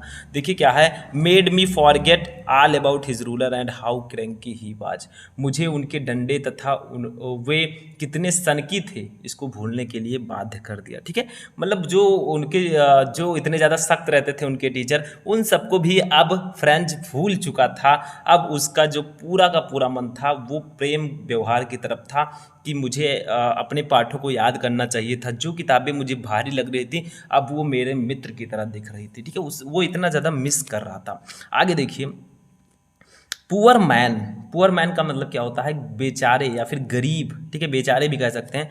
It was in honour of his last lesson, it was ये था, इन ऑनर उनका सम्मान ऑफ दिस लास्ट लेसन, इस अंतिम पाठ का। तो कहते हैं इस आखिरी पाठ के सम्मान में ही तो दैट की he had put on his fine Sunday cloth, he had put उन्होंने पहन रखे थे, यहाँ पर इसका मतलब होगा पहन रखे थे, on his fine Sunday cloth अपने रविवार के कपड़ों को। तो वो कहता है बेचारे इस आखिरी पाठ के सम्मान में ही तो उन्होंने अपने रविवार के अच्छे वस्त्र पहने थे। मतलब वो जो एम हेमल थे वो बहुत ही झालरदार और ये सब मैंने बताया था आपको, वो सब कपड़े पहने हुए थे। ठीक है, तो अब फ्रेंच को समझ में आता है कि आखिर क्यों एम हेमल इतने अच्छे वस्त्र आज पहने थे, क्योंकि आज वो उनका आखिरी दिन था हमारे स्कूल में। ठीक है, एंड नाउ आई अंडरस्टैंड, और अब मैं समझ गया था। आगे देखते हैं, देखिए वो कहता है अब मैं समझ गया था, why the old man of village, यानी कि व्हाई द आखिर क्यों, द ओल्ड मैन बूढ़े आदमी ऑफ विलेज गांव के बेर सिटिंग बैठे हुए थे, देयर वहाँ in the back of the room, यानी कि पीछे वाली बेंच पर। ठीक है, पीछे। तो वो कहता है कि अब मैं समझ गया था कि आखिर गांव के वृद्ध लोग कमरे में पीछे की ओर क्यों बैठे हुए थे। ठीक है, देखिए वो क्यों बैठे हुए थे, इट वाज वो थे, बिकॉज क्योंकि दे बियर सॉरी, वे उन्हें धन्यवाद कहने आए थे। ठीक है, क्या कहने आए थे, वे इसलिए बैठे थे, उन्हें खेद था। ठीक है, उन्हें खेद था, टू बहुत ज़्यादा, दैट की they had not gone to school more, यानी कि उनका मतलब क्या था, वो जो है ऐसा इसलिए था कि उन्हें खेद था कि वे स्कूल में और अधिक क्यों नहीं गए थे। मतलब वो सोच रहे थे कि आखिर स्कूल में इन्हें और रहना चाहिए, अभी ये क्यों जा रहे हैं। इसके लिए वो एक तरफ से समझ लीजिए कि एम हेमल जो पढ़ाते थे उनको वो धन्यवाद देने आए थे कि आप लोग जो है आप बहुत अच्छा पढ़ाते थे। देखिए आगे क्या है, इट वाज देयर वे। ठीक है, ये उनका तरीका था, ऑफ थैंकिंग धन्यवाद करने का, आवर मास्टर हमारे टीचर को, फॉर हिज 40 ईयर उनके 40 साल की आप फैथफुल सर्विस वफादार सेवा के लिए, एंड और आप शोइंग दियर रिस्पेक्ट, और शोइंग वो दिखा रहे थे दियर रिस्पेक्ट अपने सम्मान को, फॉर द कंट्री हमारे देश के लिए, दैट वाज दियर नो मोर। ठीक है, मतलब इनका क्या था, देखिए इनका मतलब था कि जो गांव के लोग थे वो क्या करने आए थे, ये लोग, ठीक है, ये इन लोगों को जो है हमारे अध्यापक को उनके 40 वर्ष की निष्ठापूर्ण सेवा के लिए धन्यवाद देने और अपने देश के प्रति, ठीक है, जो अब उनका नहीं, अपने देश के प्रति जो अब उनका नहीं रह गया था, सम्मान प्रदर्शित करने का एक तरीका था।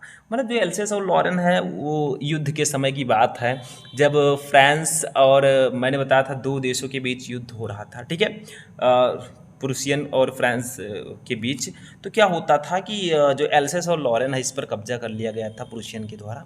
तो वही चीज़ यहाँ पर बताया गया था कि वो अपने देश की सेवा, जो अब उनका यहाँ पर उनका मतलब है कि अब वो उनका देश नहीं रह गया था। ठीक है, तो उनके सम्मान में प्रदर्शित करने का ये एक तरीका था कि सारे गाँव के लोग वहाँ पर इकट्ठा हुए थे। ठीक है, आगे देखिए क्या है, while I was thinking of all this, यानी कि वो कहता है वाइल जब, आई वॉज थिंकिंग मैं सोच रहा था, ऑफ ऑल दिस इन सभी के बारे में, जब मैं इन सभी के बारे में सोच रहा था, आई हियर्ड मैंने सुना, माई नेम्ड मेरे नाम को कॉल्ड पुकारते हुए। तो वो कहता है फ्रेंड कि जब मैं इन सब के बारे में सोच रहा था तो मैंने अपना नाम पुकारे जाते हुए सुना। ठीक है, देखिए it was my turn to recite, it was ये था my turn to recite, recite का मतलब होता है सुनाने की बारी। ठीक है, मतलब कविता आदि सुनाना। ठीक है, तो वो कहता है कि जब मैं इन सब के बारे में सोच रहा था तो मैंने अपना नाम पुकारे जाते हुए सुना, क्योंकि मैं इस सब के बारे में सोच रहा था तथा अपने नाम पुकारे जाते हुए सुना, अब सुनाने की बारी मेरी थी। मतलब उनके जो टीचर थे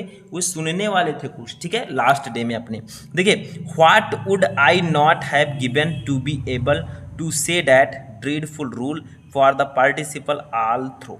इसका मतलब क्या होगा, देखिए what would I not have, देखिए what would I not have, ठीक है, व्हाट क्या, वुड आई मैं, नॉट हैव गिवन नहीं देने के लिए, टू बी एबल समर्थ था, टू से कहने के लिए, दैट की ड्रीडफुल का मतलब होता है भयानक, ठीक है, रूल का मतलब होता है नियम, फॉर द पार्टिसिपल, पार्टिसिपल का मतलब उसको जो पार्टिसिपल का नियम है बहुत भयानक लग रहा था, ठीक है, ऑल थ्रो इन सबको लेकर, वेरी लाउड एंड क्लियर बहुत ऊंचे एवं स्पष्ट स्वर में, ठीक है, एंड विदाउट वन मिस्टेक और बिना किसी गलती के। तो वो कहता है कि मैं पार्टिसिपल के उस भयानक नियम को शुरू से अंत तक ऊंचे एवं स्पष्ट स्वर में बिना कोई गलती के सुनाने के लिए तैयार नहीं था। मतलब उसे कुछ पता ही नहीं था, उसे पार्टिसिपल का पी भी नहीं पता था, तो वो कैसे सुना सकता था, ठीक है। आगे देखिए, but I got mixed up on the first word and stood there, ठीक है, बट लेकिन क्या होता है, आई गॉट मिक्स्ड अप, ठीक है, मिक्स्ड अप का मतलब होता है विचलित हो जाना, लेकिन आई मैं गॉट मिक्स्ड अप मैं विचलित हो गया, ऑन द फर्स्ट वर्ड पहले शब्द में ही, एंड स्टूड देयर और वहाँ पर खड़ा हो गया, ठीक है। तो कहता है लेकिन मैं तो पहले शब्द में ही उलझ गया या विचलित हो गया और वही अपने डेस्क को पकड़े हुए खड़ा रहा। देखिए holding on my desk, hold का मतलब होता है पकड़े हुए, होल्डिंग ऑन माई डेस्क अपने डेस्क को। तो वो कहता है कि मैं जो है पहले शब्द में ही विचलित हो गया, प्रथम शब्द में ही विचलित हो गया और वहीं अपने डेस्क को पकड़े हुए खड़ा रहा। माई हार्ट बीटिंग यानी कि मेरा जो दिल है वो जोर से धड़क रहा था, and not daring to look up, ठीक है, डेयरिंग का मतलब होता है साहस होना, और मुझे ऊपर देखने का साहस भी नहीं था कि अपने टीचर से नज़रें मिला सकूं। तो वो कहता है कि माई हार्ट बीटिंग मेरा जो दिल है बहुत तेज़ी से धड़क रहा था, and not daring to look up और ऊपर देखने का मुझ में साहस भी नहीं बचा था, ठीक है। वो इतना ज़्यादा डरा हुआ था, आप सोच सकते हैं, ठीक है। उसे लग रहा था अभी सर जी बहुत बोलेंगे, बहुत डांटेंगे, लेकिन ऐसा बिल्कुल नहीं था, ठीक है। यहाँ तक हो गया। आगे देखते हैं, आई हियर्ड एम हेमल से टू मी, आई हियर्ड मैंने सुना, एम हेमल को से टू मी मुझे कहते हुए। तो कहता है मैंने एम हेमल को मुझसे कहते हुए सुना, I want scold you, I want मैं नहीं, स्कोल्ड यू तुम्हें डांटूंगा, स्कोल्ड का मतलब होता है डांटना, यू का मतलब तुम्हें, तो मैं तुम्हें डांटूंगा नहीं लिटिल फ्रेंड्स, छोटे friends, you must feel bad enough, you तुम्हें मस्ट चाहिए, फील अनुभव करना, बैड बहुत, इनफ बुरा, इनफ का मतलब काफ़ी, ठीक है। तो वो कहते हैं तुम्हें तो अवश्य ही काफ़ी बुरा लग रहा होगा। वो कहते हैं कि मैं तुम्हें डांटूंगा नहीं छोटे फ्रेंड्स, लेकिन तुम्हें तो बहुत ज़्यादा बुरा लग रहा होगा। सी हाउ इट इज़, यानी कि वो कहता है देखो बात ऐसी है, सी देखो, हाउ इट इज़ बात ऐसी है, every day we have said to our self, वाह, एवरी डे प्रत्येक दिन, वी हैव सैड हमें कहा जाता है, आवर सेल्फ हमसे, वाह, ठीक है। तो वो कहता है कि हम लोगों ने रोज स्वयं से कहा आह, ठीक है। I have plenty of time, I have मेरे पास, प्लेंटी पर्याप्त ऑफ टाइम समय है। वो कहता है कि मेरे पास काफ़ी समय है, ठीक है। I will learn it tomorrow, I will learn मैं इसे सीख लूँगा, इट टुमारो कल, और लोग कहते हैं कि मैं इसे कल सीख लूँगा। ये कल पर टालने वाली आदत सबकी होती है, कोई फ्रेंड्स ही नहीं है। हमारे में भी जितने स्टूडेंट हैं ज़्यादातर सोचते हैं अरे यार कल याद करेंगे, आज क्या करेंगे, आज बैठेंगे, टहलेंगे, घूमेंगे, इंजॉय करेंगे बस, ठीक है। एंड और नाउ अब, यू सी तुम देखोगे, वेयर जहाँ, वी हैव कम आउट हम बाहर जाएंगे, ठीक है। तो वो कहते हैं कि कल पर लोग बहुत ज़्यादा छोड़ देते हैं चीज़ों को, ठीक है। अब वे बाहर के लोग तुमसे ये कहने का अधिकार रखेंगे, देखिए, एंड नाउ और अब, यू सी तुम देखोगे, where we have come out, ठीक है, जब हम बाहर जाएंगे, ठीक, मतलब वो कहते हैं, इनके कहने का मतलब है, ठीक है, कि अब देखो हम कहाँ आ पहुँचे हैं। इसका मतलब क्या होगा, एंड नाउ यू सी और अब देखो, वेयर कहाँ, वी हैव कम आउट हम आ पहुँचे हैं। वो कहते हैं कि अब देखो हम कहाँ आ पहुँचे हैं। फिर कहते हैं ah ah, that's the great trouble with Alsace, that's ये द ग्रेट ट्रबल एक बड़ी परेशानी है विथ एल्सेस एल्सेस के साथ। एल्सेस जो है वहाँ का एक जिला होता है समझ लीजिए। तो वो कहता है कि अल्सेस के साथ यही परेशानी है। She puts off learning till tomorrow. She puts वो रख देते हैं ऑफ लर्निंग याद करने को टिल टुमारो अगले दिन पर, मतलब वो लोग अगले दिन पर छोड़ देते हैं।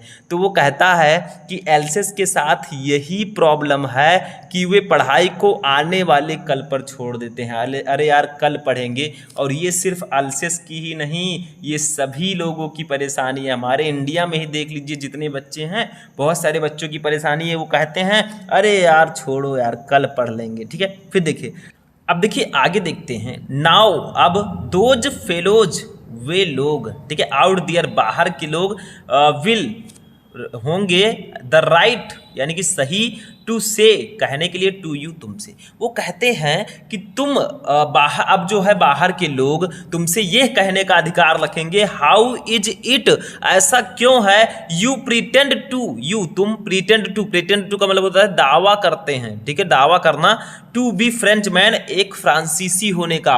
तो वो कहते हैं कि अब बाहर के लोग तुमसे ये कहने का अधिकार रखेंगे ऐसा क्यों है, तुम फ्रांसीसी होने का दावा करते हो, तुम्हें ना तो फ्रांसीसी फ्रेंच भाषा आती है, ना तो लिखना आता है, ना तो पढ़ना आता है, तो तुम कैसे फ्रांसीसी हो। अगर आपको हिंदी नहीं आती तो भैया आपकी हिंदी मातृभाषा है वो आनी चाहिए। ठीक है, आगे देखिए, एंड और yet you can neither, and yet फिर भी यू कैन नाइदर, तुम ना तो स्पीक बोल सकते हो, नॉट नॉर राइट ना ही राइट लिख सकते हो, योर ओन लैंग्वेज अपनी मातृभाषा को, अपनी भाषा को। और वे लोग ये कहेंगे कि तुम आखिर कैसे फ्रांसीसी हो, तुम ना तो अपनी भाषा को बोल सकते हो ना ही अपनी भाषा को लिख सकते हो। ठीक है, आगे देखिए, बट लेकिन you are not the worst, you are not तुम नहीं हो द वर्स्ट, यानी कि तुम स्वयं जो है तुम ही केवल ऐसा नहीं हो। वर्स्ट, वर्स्ट का मतलब होता है सबसे बुरा। ठीक है, वर्स्ट का मतलब होता है सबसे बुरा। तो वो कहते हैं but you are not the worst, तुम सबसे बुरा नहीं हो। एमएमएल कहते हैं उनसे, फ्रेंच से कहते हैं तुम ही सबसे बुरा नहीं हो। पुअर लिटिल फ्रेंच यानी कि लिटिल फ्रेंच, पुअर का मतलब यहाँ पर गरीब नहीं होगा, मतलब कमजोर होगा। ठीक है, little French, we have all, वो कहते हैं कि तुम ही सिर्फ बुरा नहीं हो लिटिल फ्रेंच, छोटे French.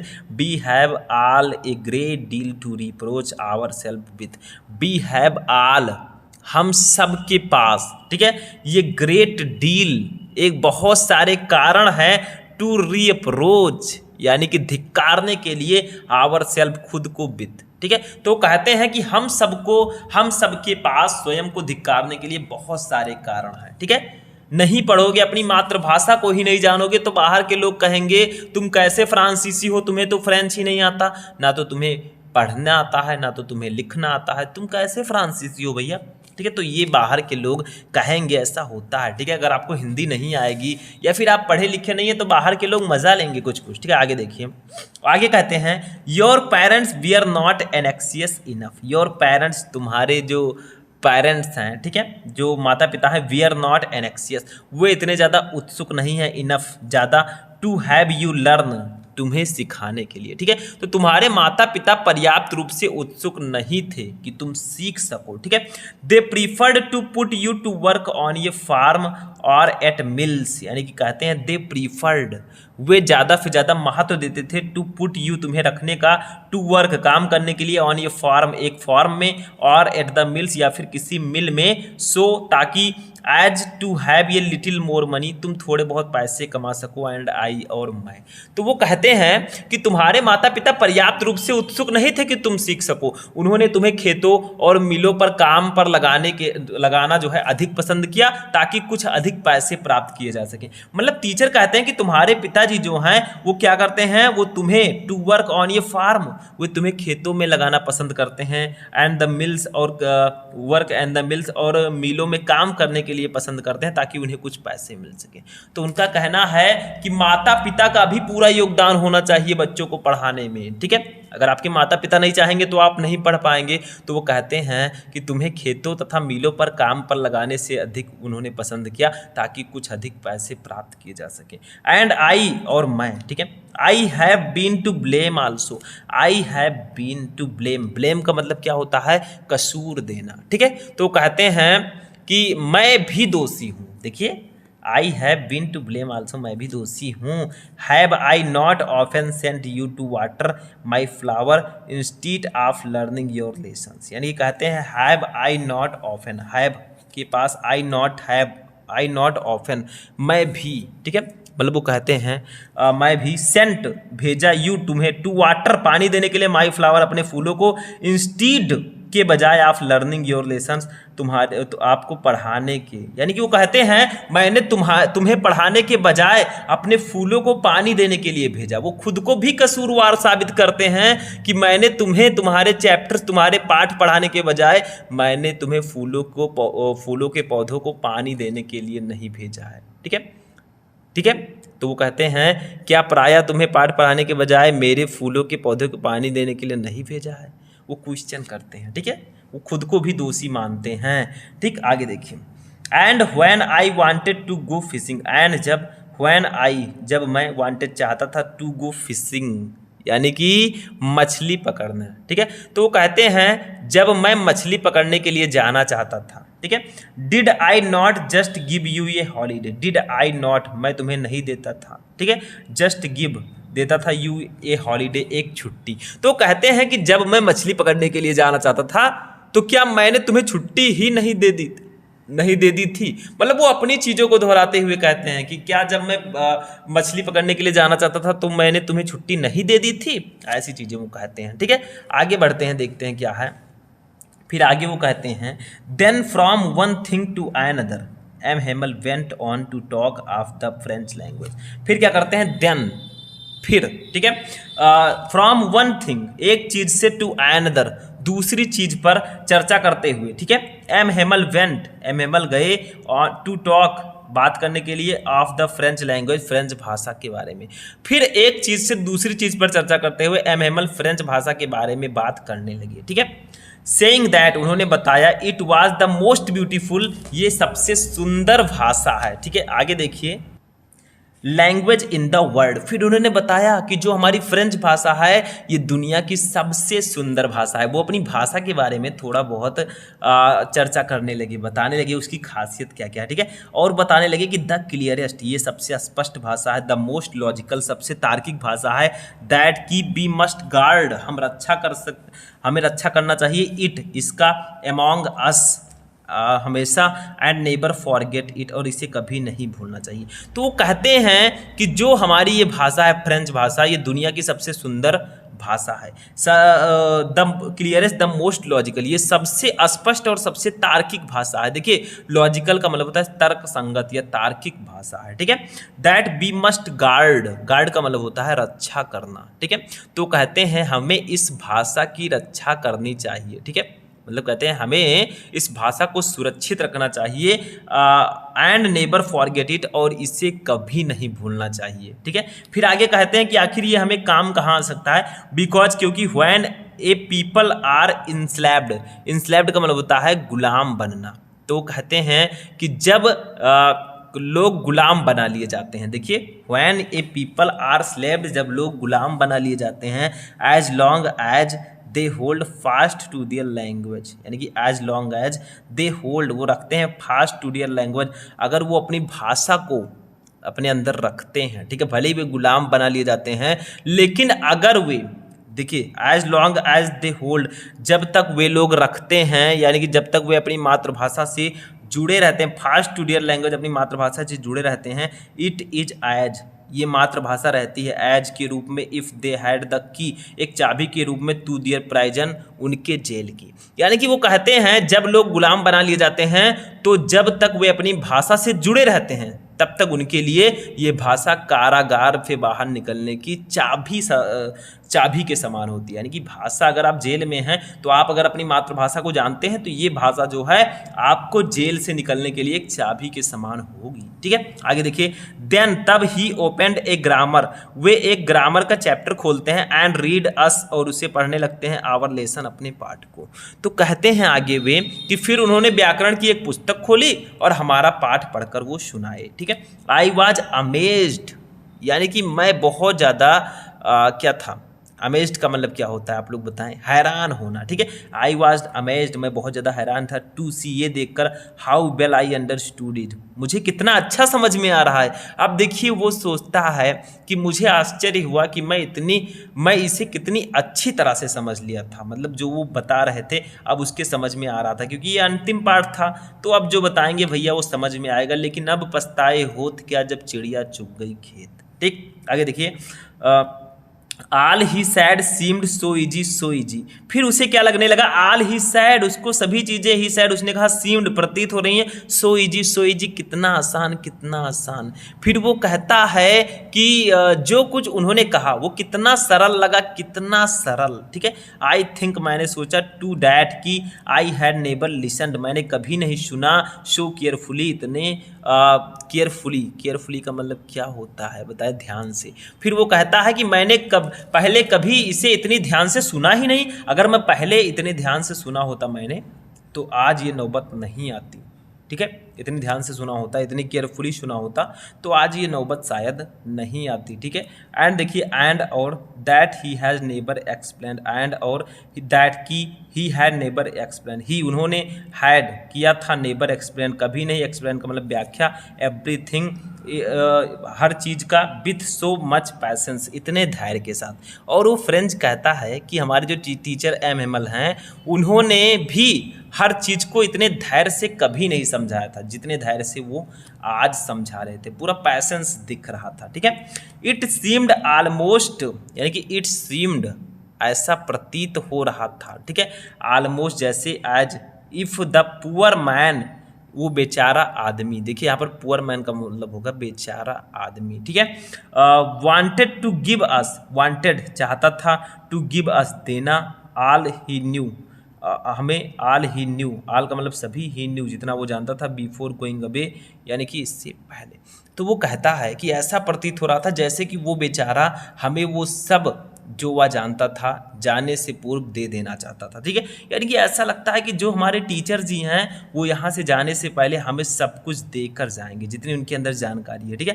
And to put it all into our head at one stroke, and to put it, और वे रख देना चाहते थे, ऑल इनटू आवर हेड, सभी चीज़ों को हमारे सर पर, एट वन स्ट्रोक, एक ही बार में, ठीक है। तो कहता है कि और इस सब को हमारे दिमाग में वो एक ही बार में भर देना चाहते थे, ऐसा लगता था। एट वन स्ट्रोक का मतलब होता है एक ही बार में, ठीक है। तो कहता है कि ऐसा लगता था कि सर जी जो हमारे हैं वो सारी चीज़ों को एक ही बार में हमारे दिमाग में भर देंगे, ठीक, उसे ऐसा प्रतीत हो रहा था, ठीक। आगे बढ़ते हैं, अब आगे देखिए वो कहता है, आफ्टर द ग्रामर, यानी कि व्याकरण के बाद, जब वो व्याकरण पढ़ा रहे थे तो व्याकरण के बाद क्या होता है, वी हैड ये लेशन, यानी कि हमारा एक वी हैड ए लेशन, एक पार्ट हुआ इन राइटिंग, लेखन पर। तो व्याकरण के बाद हमारा लेखन का एक पार्ट हुआ, ठीक है, लेखनी का एक पार्ट हुआ, लिखने का, ठीक है। और उसके लिए क्या किया था, एम हेमल जो टीचर हैं उन्होंने पूरी व्यवस्था की हुई थी। देखिए क्या किया था, दैट दे एम हेमल, उस दिन M Hemal had new copies, वो नई कॉपी लाए थे फॉर अस, हमारे लिए। तो फ्रेंच कहता है कि उस दिन एम हेमल हमारे लिए नई कॉपी लाए थे, ठीक है। रिटन इन ये ब्यूटीफुल, जिस पर लिखा था एक सुंदर, राउंड हैंड, राउंड हैंड का मतलब क्या होगा, गोल हस्तलेख, ठीक है। फ्रांस की, एल्सेस फ्रांस, एल्सेस, यानी कि वो कहता है कि उस दिन एम हेमल हमारे लिए नई कॉपियाँ लाए थे जिन पर सुंदर एवं राउंड हैंड, यानी कि गोल, राउंड हैंड का मतलब होता है गोल लेखन, हस्तलेख, ठीक है, में लिखा हुआ था फ्रांस एल्सेस, उस पर लिखा हुआ था, ठीक। आगे देखते हैं, दे looked like little flag floating everywhere in the classroom, यानी कि दे लुक्ड, वे दिखाई देते थे, ठीक है, वो दिखाई दे रहे थे, किसके द्वारा, लाइक लिटिल फ्लैग, एक छोटे से झंडे की तरह। तो वो कहता है कि वे छोटे छोटे झंडों की भांति दिखाई दे रहे थे, फ्लोटिंग एवरीवेयर, फ्लैटिंग का मतलब क्या होता है बताएं? फ्लैटिंग का मतलब होता है लहराना, वो लहरा भी रहते एवरीवेयर, हर जगह, इन द स्कूल रूम यानी कि स्कूल रूम में। तो उसे ऐसा लगता है कि जो उसमें छोटे छोटे झंडे थे वे कमरे में सर्वत्र लहरा रहे थे, ठीक है, ऐसा लगता है। Hung from the rod at the top of our desk, यानी कि हंग, हंग का मतलब होता है वे लटके हुए थे, ऐसा लिख रहा था कि लटके हुए थे। फ्रॉम द रोड, रोड का मतलब क्या होता है भैया? रोड का मतलब होता है एक जो छड़ी होती है, ठीक है, रोड का मतलब छड़ी। At the top of our desk, top का मतलब क्या होता है? ऊपर, ठीक है, ऑफ आवर डेस्क, हमारे डेस्क के। तो कहते हैं और वो हमारे डेस्क के ऊपर लगी छड़ों से लटके हुए थे, ऐसा लग रहा था, ठीक है। तो जो उसमें लिखा हुआ था, उसमें वो बता रहा है कि कॉपी में ऐसे ऐसे हस्तलेख बने हुए थे, उसमें फ्रांस सेल्सियस लगा हुआ था, लिखा हुआ था। They looked like little flag, वे छोटे छोटे झंडों की तरह दिख रहे थे। Floating everywhere in the school room, और स्कूल रूम में ऐसा लग रहा था कि हर जगह वो फहरा रहे हैं, ठीक है, फहराते हुए दिख रहे थे। Hung from the rod at the top of our desk, और वे हमारे डेस्कों के ऊपर लगी छड़ों से लटके हुए थे, ठीक है, ऐसा उसे लग रहा था।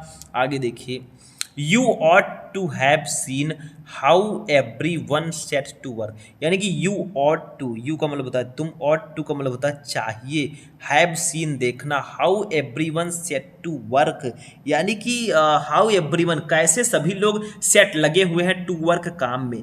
तो आपको देखना चाहिए था कि किस प्रकार प्रत्येक व्यक्ति काम में लगा हुआ है, एंड और हाउ क्वाइट इट वाज, और कितनी शांति है वहां पर, हाउ क्वाइट इट वाज, और वहां पर कितनी शांति छाई हुई है। तो कहते हैं कि आपको देखना चाहिए था कि प्रत्येक व्यक्ति अपने काम में लगा हुआ है, कैसे लगा था और कैसे वहां पर शांति छाई हुई थी। मतलब उस क्लासरूम में एकदम शांति सी छाई हुई थी, जहां पहले डंडों के पटके जाने की आवाज, तेज तेज स्वर में किसी चीज को सुनाने की आवाजें आती थी, अब ऐसा नहीं था, ठीक। देखिए आगे,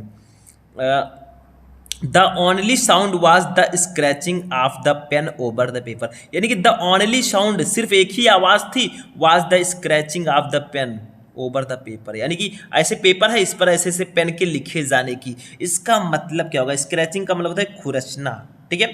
तो कहते हैं कि वहां पर सिर्फ कागज पर कलमों के चलने जाने की आवाजें थी, उस रूम में सिर्फ कागज पर पेन चल रहे थे, सिर्फ वही आवाज़ हो रही थी, क्योंकि उनको लेखन का कार्य मिला था, ठीक है, व्याकरण पढ़ने के बाद। तो कॉपी पर पेन चल रहे थे, उसी की केवल आवाज़ आ रही थी, बाकी आवाज़ नहीं आ रही थी। आगे देखिए, वंस सम बीटल्स फ्ल्यू इन, यानी कि वंस एक बार, सम बीटल्स फ्ल्यू इन, बीटल्स का मतलब क्या होता है? कुछ भृंग जो होते हैं, ठीक है, जो वहाँ के भृंग होते हैं, कुछ भौरे जिसको कह सकते हैं, ठीक है। तो वंस एक बार, सम बीटल्स कुछ भौरे, फ्ल्यू इन वो उड़कर अंदर आ गई। तो होता क्या है, जब शांति छाई हुई थी तो कुछ भौरे जो है वो उड़कर अंदर आ गए, बट लेकिन नोबडी पेड, लेकिन किसी ने भी नहीं दिया एनी अटेंशन, ध्यान टू देम, उन पर, लेकिन किसी ने भी उन पर ध्यान नहीं दिया। कुछ भौरे भी अंदर आ गए लेकिन किसी ने उन पर ध्यान ही नहीं दिया, इतनी ज्यादा वहां पर शांति थी। Not even the littlest one, और कहा जा रहा है कि छोटे बच्चों ने भी नहीं, यानी कि जो छोटे छोटे बच्चे भौरों को देखकर दौड़ने कूदने लगते थे, थोड़ा सा बहुत एंजॉय लेते थे, उन्होंने भी उस पर ध्यान ही नहीं दिया।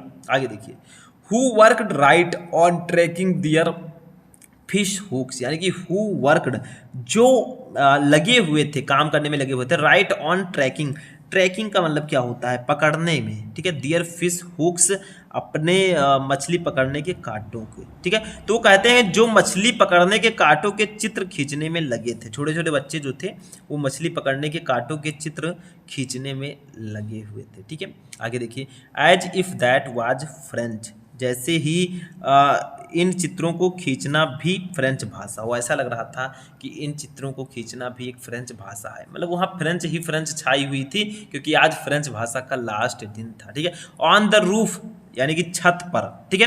द पिजन, जो कबूतर है, कुकड वेरी स्लो, यानी कि कूड, कूड का मतलब होता है गुटर गु करना, ठीक है, कू कू की आवाज करना। तो छत पर जो कबूतर थे वे बहुत स्लो, वेरी स्लो, बहुत स्लो जो है गुटरुक गूं कर रहे थे। देखिए कबूतर जो है गुटरुक गूं ही करेंगे, तो छत पर जो कबूतर थे वो गुटरुक गूं कर रहे थे और ऐसा लग रहा था। And I thought to my self, and और मैंने थॉट सोचा, टू माई सेल्फ मन ही मन में, स्वयं में, और मैंने मन ही मन में सोचा, will they make them sing in German. उसे ऐसा लग रहा था कि विल दे, क्या वो गाएंगे, मेक देम सिंग, गाएंगे इन जर्मन, जर्मन भाषा में, ठीक है। इवन द पिजन, यानी कि कबूतर भी। तो वो सोच रहा था क्या वे इन कबूतरों को भी जर्मन भाषा में गाने को बाध्य करेंगे, क्योंकि देखिए फ्रेंच भाषा तो भैया चली गई, जाने वाली है, अब सिर्फ जर्मन में ही पढ़ाया जाएगा, ठीक है। तो ऐसा उसको लग रहा था कि क्या अब ये जो कबूतर हैं ये भी गुटरुक गूं जर्मन भाषा में करेंगे। भैया जर्मन उनकी कोई भाषा नहीं है, ठीक है, गुटरुक गूं करते हैं। तो उसे ऐसा लग रहा था कि क्या ये लोग इन कबूतरों को भी जर्मन भाषा में बात करने के लिए बाध्य करेंगे, जैसे हमारे यहाँ से फ्रेंच बंद कर दिया गया, सिर्फ जर्मन भाषा पढ़ाई जाएगी। तो क्या जो यहाँ के लोग हैं वो इन कबूतरों को भी जर्मन भाषा सिखाएंगे, ऐसा वो सोच रहा था, ठीक है। आगे बढ़ते हैं, देखिए आगे देखते हैं, आगे देखिए, व्हेन एवर, ठीक है, जब भी, आई लुक्ड, मैंने देखा, अप, फ्रॉम माई राइटिंग, अपने राइटिंग लिखते हुए खुद को, ठीक है। आई सॉ एम हेमल, मैंने एम हेमल को देखा, सिटिंग मोटियोलनेस, मोटियोलनेस का मतलब होता है निश्चल, निश्चल बैठे हुए, इन हिज चेयर, अपनी कुर्सी पर, and gazing first at one thing, ठीक है, और एक वस्तु की ओर टकटकी लगाकर देखते हुए। तो कहते हैं कि whenever I looked, French कहता है whenever I looked up from my writing, I saw M Hamel sitting मोटियोलनेस in his chair and gazing first at one thing. तो कहता है जब भी मैंने लिखते हुए ऊपर की ओर देखा तो मैंने एम हेमल को बिना हिले डुले उनकी कुर्सी पर बैठे देखा और कभी एक वस्तु की ओर टकटकी लगाए हुए देखा। मतलब वो सोच में डूबे थे। जब आप भी किसी चीज़ को सोचने लगते हैं ना, तो ऐसा आप लोग किसी चीज़ को एक टकटकी लगाकर देखने लगते हैं। ऐसा होता है, आप किसी को सोचते हुए देखेंगे, कभी कभी रेयर केस में होता है, तो वो आदमी जो है किसी चीज़ को जब सोचेगा तो एक ही जगह पर टकटकी लगाए हुए रहेगा। तो ऐसे वो कहता है फ्रेंड्स कि whenever I looked up, जब कभी भी मैंने ऊपर देखा, फ्रॉम माई राइटिंग लिखते हुए, मैंने लिखते हुए जब मैंने कभी भी अपने खुद ऊपर देखा, आई सॉ एम हेमल सिटिंग मोटियोलनेस, मैंने एम हेमल को बिना हिले डुले इन हिज चेयर अपने कुर्सी पर बैठे हुए देखा, and gazing first at one thing, और किसी एक वस्तु की ओर टकटकी लगाकर हुए देखा, ठीक है। देन एट एन अदर, और फिर दूसरी वस्तु की ओर, as if he wanted, as ऐसा लग रहा था, इफ की ही वांटेड वो चाहते हैं, to fix in his mind, यानी कि टू फिक्स करना इन हिज माइंड, अपने दिमाग में।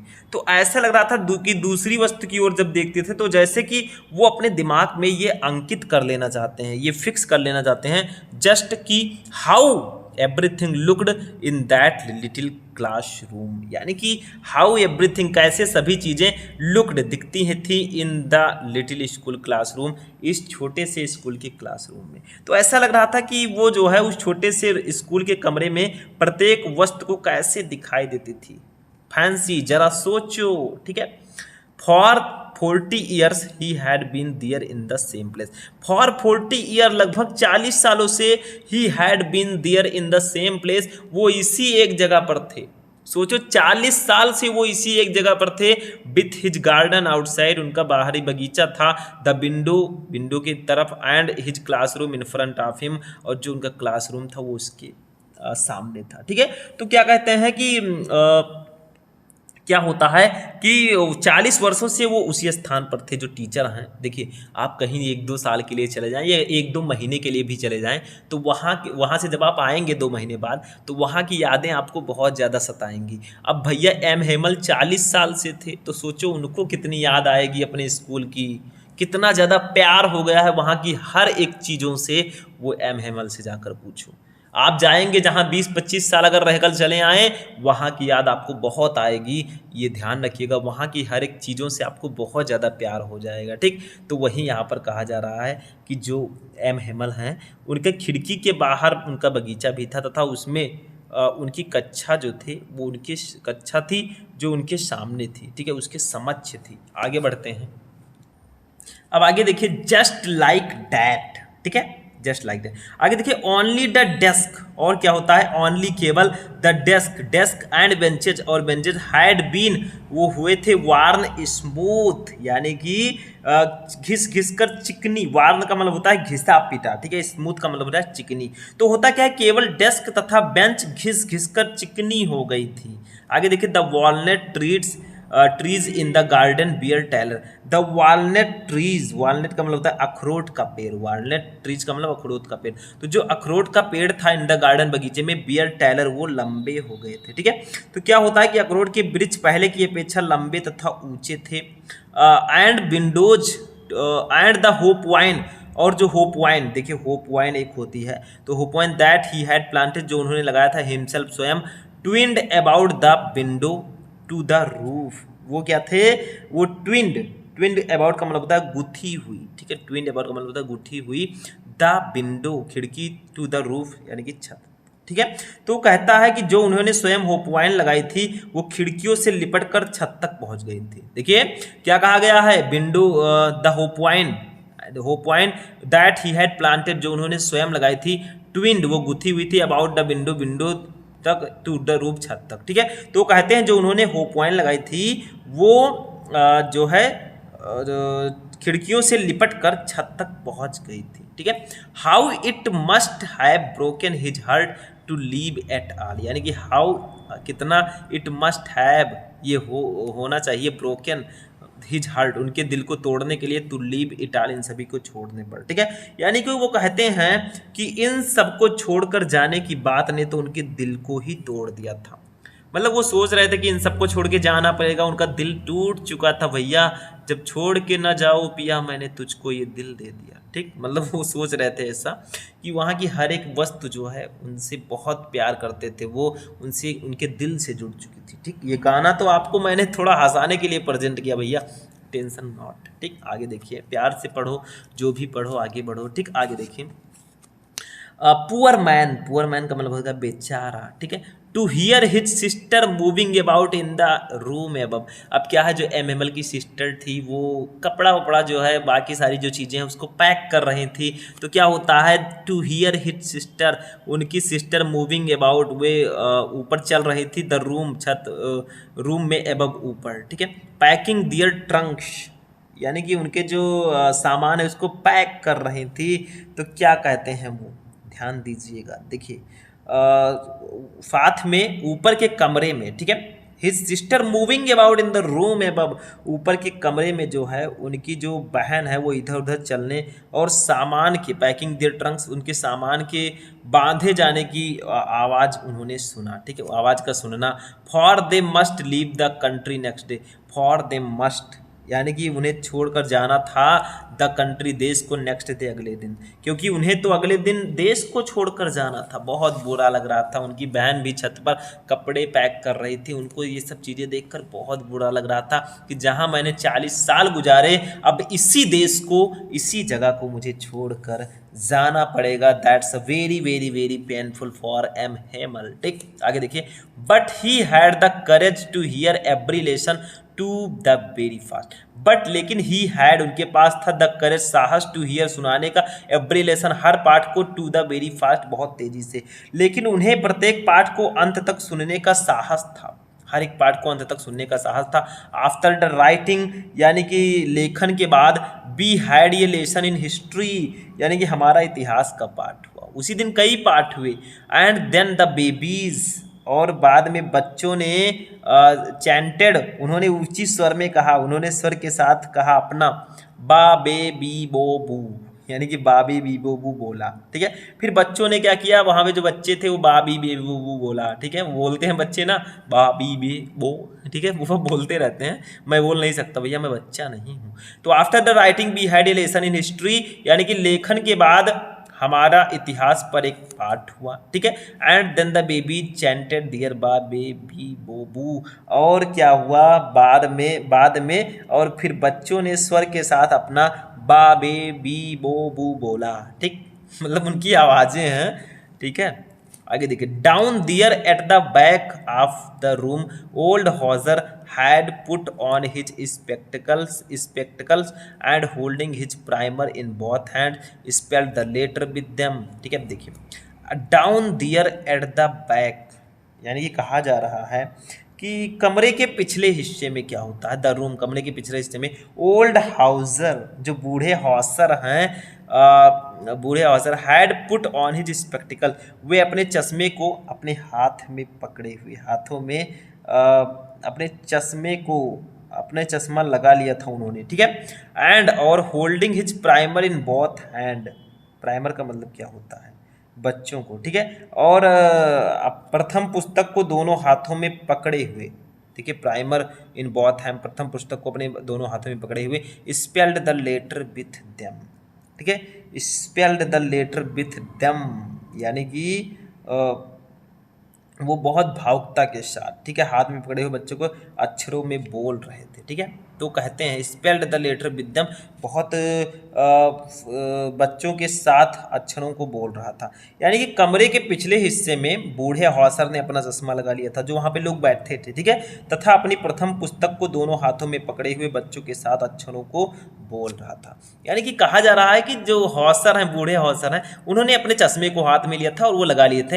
Holding his primer in both hand spelled the letter with them, और छोटे छोटे बच्चों को वो पढ़ा रहे थे, अपनी प्रथम पुस्तक को दोनों हाथों में पकड़े हुए बच्चों के साथ अक्षरों को वो बोल रहे थे। ठीक है, आगे देखिए, you could see that he too was crying, you could see, आप देख सकते थे, दैट की ही टू वाज क्राइंग, वो भी रो रहा था। ठीक, his voice trembled with emotion, उसकी आवाज़ जो है, हिज वॉइस, उसकी जो आवाज़ है, ट्रेम्बल्ड विथ इमोशन, यानी कि बहुत ज़्यादा हास्यप्रद लग रहा था। ठीक है, तो और उसकी वो आवाज़ सुनना इतना उसकी आवाज़ जो है भावुकता के कारण काँप रही थी। देखिए, हिज वॉइस, उसकी आवाज़ ट्रेम्बल्ड, काँप रही थी, विथ इमोशन, भावुकता के साथ, उसकी आवाज़ जो है भावुकता से काँप रही थी। And it was so funny, और ये बहुत ज़्यादा फनी था, टू हियर, सुनना, हिम, उनके लिए, that we all wanted to laugh and cry, क्योंकि हम सब हंसना और रोना चाहते थे।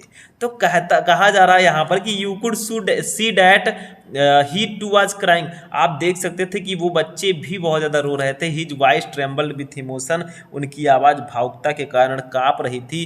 And it was so funny to hear him, और उन आवाज़ों को सुनना इनके लिए हास्यप्रद लग रहा था।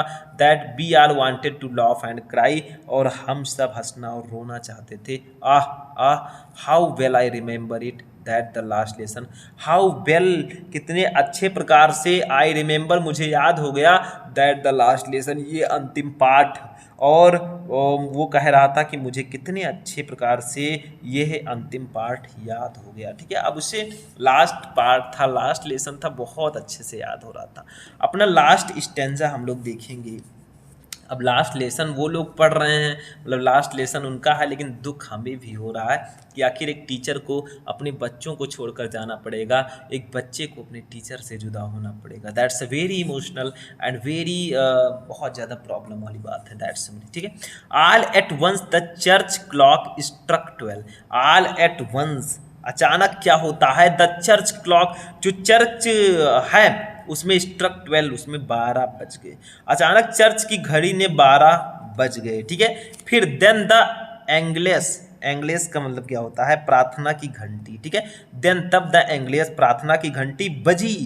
फिर क्या हुआ, चर्च का घंटा बजा वो वहां पर। ठीक है, आगे देखिए, एट द सेम मोमेंट, और इसी क्षण, द ट्रम्पलेट ऑफ द प्रूशियन, यानी कि प्रूशियन सैनिकों की जो तुरही होती है, ठीक है, ट्रम्पलेट, ट्रम्पलेट का मतलब तुरही ऑफ द प्रूशियन, प्रूशियन लोगों के रिटर्निंग फ्रॉम ड्रिल, ड्रिल का मतलब क्या होता है भैया, ड्रिल का मतलब बताइए, मैंने इससे पहले आपको बताया था। ठीक है, अभ्यास से लौटते हुए, देखिए रिटर्निंग फ्रॉम ड्रिल, अभ्यास से लौटते हुए, अभ्यास। ठीक है, साउंडर अंडर आवर विंडोज, जो उनके जो विंडो हैं, ठीक है, उसमें लग रहा था ऐसा। तो अचानक चर्च की घड़ी ने 12 बज गए थे, फिर चर्च का घंटा भी बज गया था। उसी क्षण हमारी खिड़कियों के नीचे अभ्यास से लौटते जो है प्रूशियन सैनिकों की तुरही बज उठी। ठीक, ये यहाँ पर कहा जा रहा है, यानी कि जो प्रूशियन सैनिक हैं उनकी बच उठी थी। रिटर्निंग फ्रॉम ड्रिल, जो अभ्यास से लौट रहे थे, साउंडेड अंडर आवर विंडोज, यानी कि जो खिड़की है उससे सब कुछ सुनाई दे रहा था स्पष्ट। ठीक है, आगे देखिए। तो इतना समझ में आया, एक बार इसको फिर से समझ लेते हैं। At the same moment the trumpets of the Prussians returning from drill sounded under our window, यानी कि एट द सेम मोमेंट, उसी क्षण, द ट्रम्पेट्स ऑफ प्रूशियन, यानी कि जो प्रूशियन सैनिक थे, ठीक है, उनके लौटने के, रिटर्निंग फ्रॉम ड्रिल, उनके अभ्यास से लौटने के, साउंडेड अंडर आवर विंडोज, यानी कि हमारी खिड़कियों के नीचे। ठीक है, तो कहते हैं उसी क्षण हमारी खिड़कियों के नीचे अभ्यास से लौटते प्रूशियन सैनिक की भी तुरही बज उठी, मतलब वहाँ पर भी एक घंटा मॉडल बजा। ठीक, आगे देखिए। Returning M Hamel stood up very pale, M Hamel stood up, खड़े हुए, वेरी पेल, यानी कि ऐसा लग रहा था कि उनका जो चेहरा है वो पीला पड़ चुका है। ठीक है, ऐसा लग रहा था, इन हिज चेयर, अपनी कुर्सी पर। फिर कहा जा रहा है कि जो एम हेमल है वो अपनी कुर्सी से पर खड़े हुए वो पीले पड़ गए थे, ऐसा लग रहा था वो उदास और शक्तिहीन दिखाई दे रहे थे, बहुत उदास थे, ऐसा लग रहा था कि उदास और शक्तिहीन हो चुके हैं, उनके अंदर का जो पावर है, शक्ति है, वो ख़त्म हो चुकी है। I never saw him look so tall, यहाँ पर टैल का मतलब क्या होगा? यहाँ पर कहा जा रहा है कि मैंने उसे इतना ऊंचा पहले कभी नहीं देखा था। I never saw him look so tall, I never, मैंने कभी नहीं सौ देखा था, हिम, उन्हें, लुक सो टैल, इतना ऊंचा। तो वो कहता है कि मैंने उन्हें इतना ऊंचा कभी नहीं देखा था। माई फ्रेंड्स सैड, मेरे मित्रों ने कहा, ही, वह बोला, आई, मैं, बट, परंतु, समथिंग चोक्ड हिम, समथिंग, किसी कारण से, चोक्ड हिम, उनका जो गला है, ठीक है, वो रुंध गया। चोक्ड का मतलब होता है अवरुद्ध होना। ठीक है, लेकिन मेरे मित्रों, वो बोला, जैसे वो बोले माय फ्रेंड्स, टीचर बोले मेरे मित्रों, सैड ही, वो बोला, आई, बट समथिंग चोक्ड हिम, मैं, परंतु किसी कारण से उनका गला रुंध गया। ठीक है, he could not go on, वो वहाँ तक नहीं जा सका। ठीक, आगे देखिए क्या है।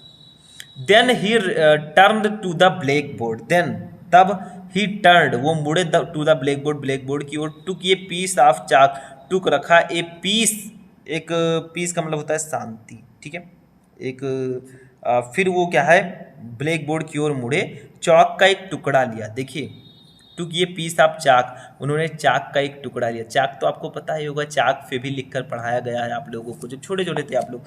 ठीक है, एंड और bearing on with all his might, ठीक है, और अपनी पूरी शक्ति का प्रयोग करते हुए, he wrote as large as he could, he wrote, उन्होंने लिखा, एज लार्ज, इतना लंबा, एज ही कुड, जितना वो लिख सकते थे, वीवे ला फ्रांस, यानी कि फ्रांस जिंदाबाद। जैसे हम लोग लिखते हैं भारत जिंदाबाद, इंडिया, भारत जिंदाबाद, वैसे वो लोग लिखते हैं वीवे ला फ्रांस, यानी कि फ्रांस जिंदाबाद। तो क्या होता है, then he turn to the black board, took, ये piece of chalk, and wearing on with all his might, he wrote as large as he could, यानी कि वो जो है ब्लैक बोर्ड की ओर मुड़ा, चाक का एक टुकड़ा लिए, तथा अपनी पूरी शक्ति का प्रयोग करते हुए जितना बड़ा वो लिख सकते थे उन्होंने लिखा, वीवे ला फ्रांस, फ्रांस जिंदाबाद। ठीक, जैसे हम लोगों के लिए हमारा भारत जिंदाबाद है, था और रहेगा। ठीक, आगे देखिए। Then he stopped and leaned his head against the wall, then, तब, ही स्टॉप्ड, वो रुके, एंड लीन्ड हिज हेड, और अपने सिर दीवार से सटा दिया, अगेंस्ट द वॉल, यानी कि दीवार से। ठीक है, एंड विदाउट ये वर्ड, और बिना एक शब्द बोले, he made a gesture to us with his hand, he made a gesture, ठीक है, यानी कि उन्होंने, उसने हमें अपने हाथों से इशारा किया। देखिए, ही मेड ये जेस्टर, उन्होंने इशारा किया, टू अस, हमें, विथ हिज हैंड, अपने हाथों से। फिर होता क्या है, then he stopped and leaned his head, तब वो रुका और अपने सिर को दीवार से उन्होंने सटा दिया, एंड विदाउट ये वर्ड, और बिना कोई शब्द बोले, he made a gesture to us with his hand, उसने अपने हाथों से हमें इशारा किया। School is dismissed, you may go, school जो है स्थगित कर दिया गया, वो डिसमिस आज का हो चुका है, यू मे गो, आप सभी जा सकते हो। देखिए कितना ज़्यादा दर्द है एम हेमल के दिल में। वो बच्चों को कह रहा है इशारा करते हुए कि भैया जो स्कूल है वो आज फिनिश हो चुकी है, आप लोग अपने अपने घर जा सकते हो। लेकिन कैसे चले जाएं, जो बच्चे हैं जिनको इतना ज़्यादा प्रेम है अपने टीचर के साथ, वो उनको छोड़ के कैसे चले जाएं। और एक टीचर को, एक बच्चों को छोड़ना और बच्चों को अपने फेवरेट टीचर को छोड़ने में कितनी ज़्यादा परेशानी होती है, ये आप लोग समझ सकते हैं। ठीक है, कोई भी टीचर है आपके क्लास में बहुत अच्छा पढ़ा रहा है, आपको बहुत पसंद है, वो आपको छोड़कर जाने लगेगा तो कितना ज़्यादा दुख होगा आप लोग महसूस कर सकते हैं। You can feel today. ठीक, तो आज का ये जो चैप्टर है हमारा वो यहीं पर फिनिश होता है। जो एम हेमल, जो फ्रेंड्स हैं, इन सब की जो कहानियां हैं, इनके बारे में जो बताया गया है, सारी चीज़ें मैंने आपको बताई। आशा, मैंने पूरा प्रयास किया कि आप लोगों को Hindi to English to Hindi पूरा अच्छे से पढ़ा सकूं। अगर कहीं भी मिस्टेक हुआ होगा या कुछ भी प्रॉब्लम होगी तो आप लोग कमेंट करके मुझे बताइएगा। ठीक है, आप लोग अब हम मिलेंगे नेक्स्ट वीडियो में नेक्स्ट लेक्चर के साथ। तो चलिए मिलते हैं। आप लोग इस वीडियो को ज़्यादा से ज़्यादा शेयर कीजिएगा, जो भी चैनल पर नए चैनल को सब्सक्राइब कर लेंगे। तो चलिए मिलते हैं नेक्स्ट वीडियो में नेक्स्ट टॉपिक के साथ। तब तक बोलो जय हिंद।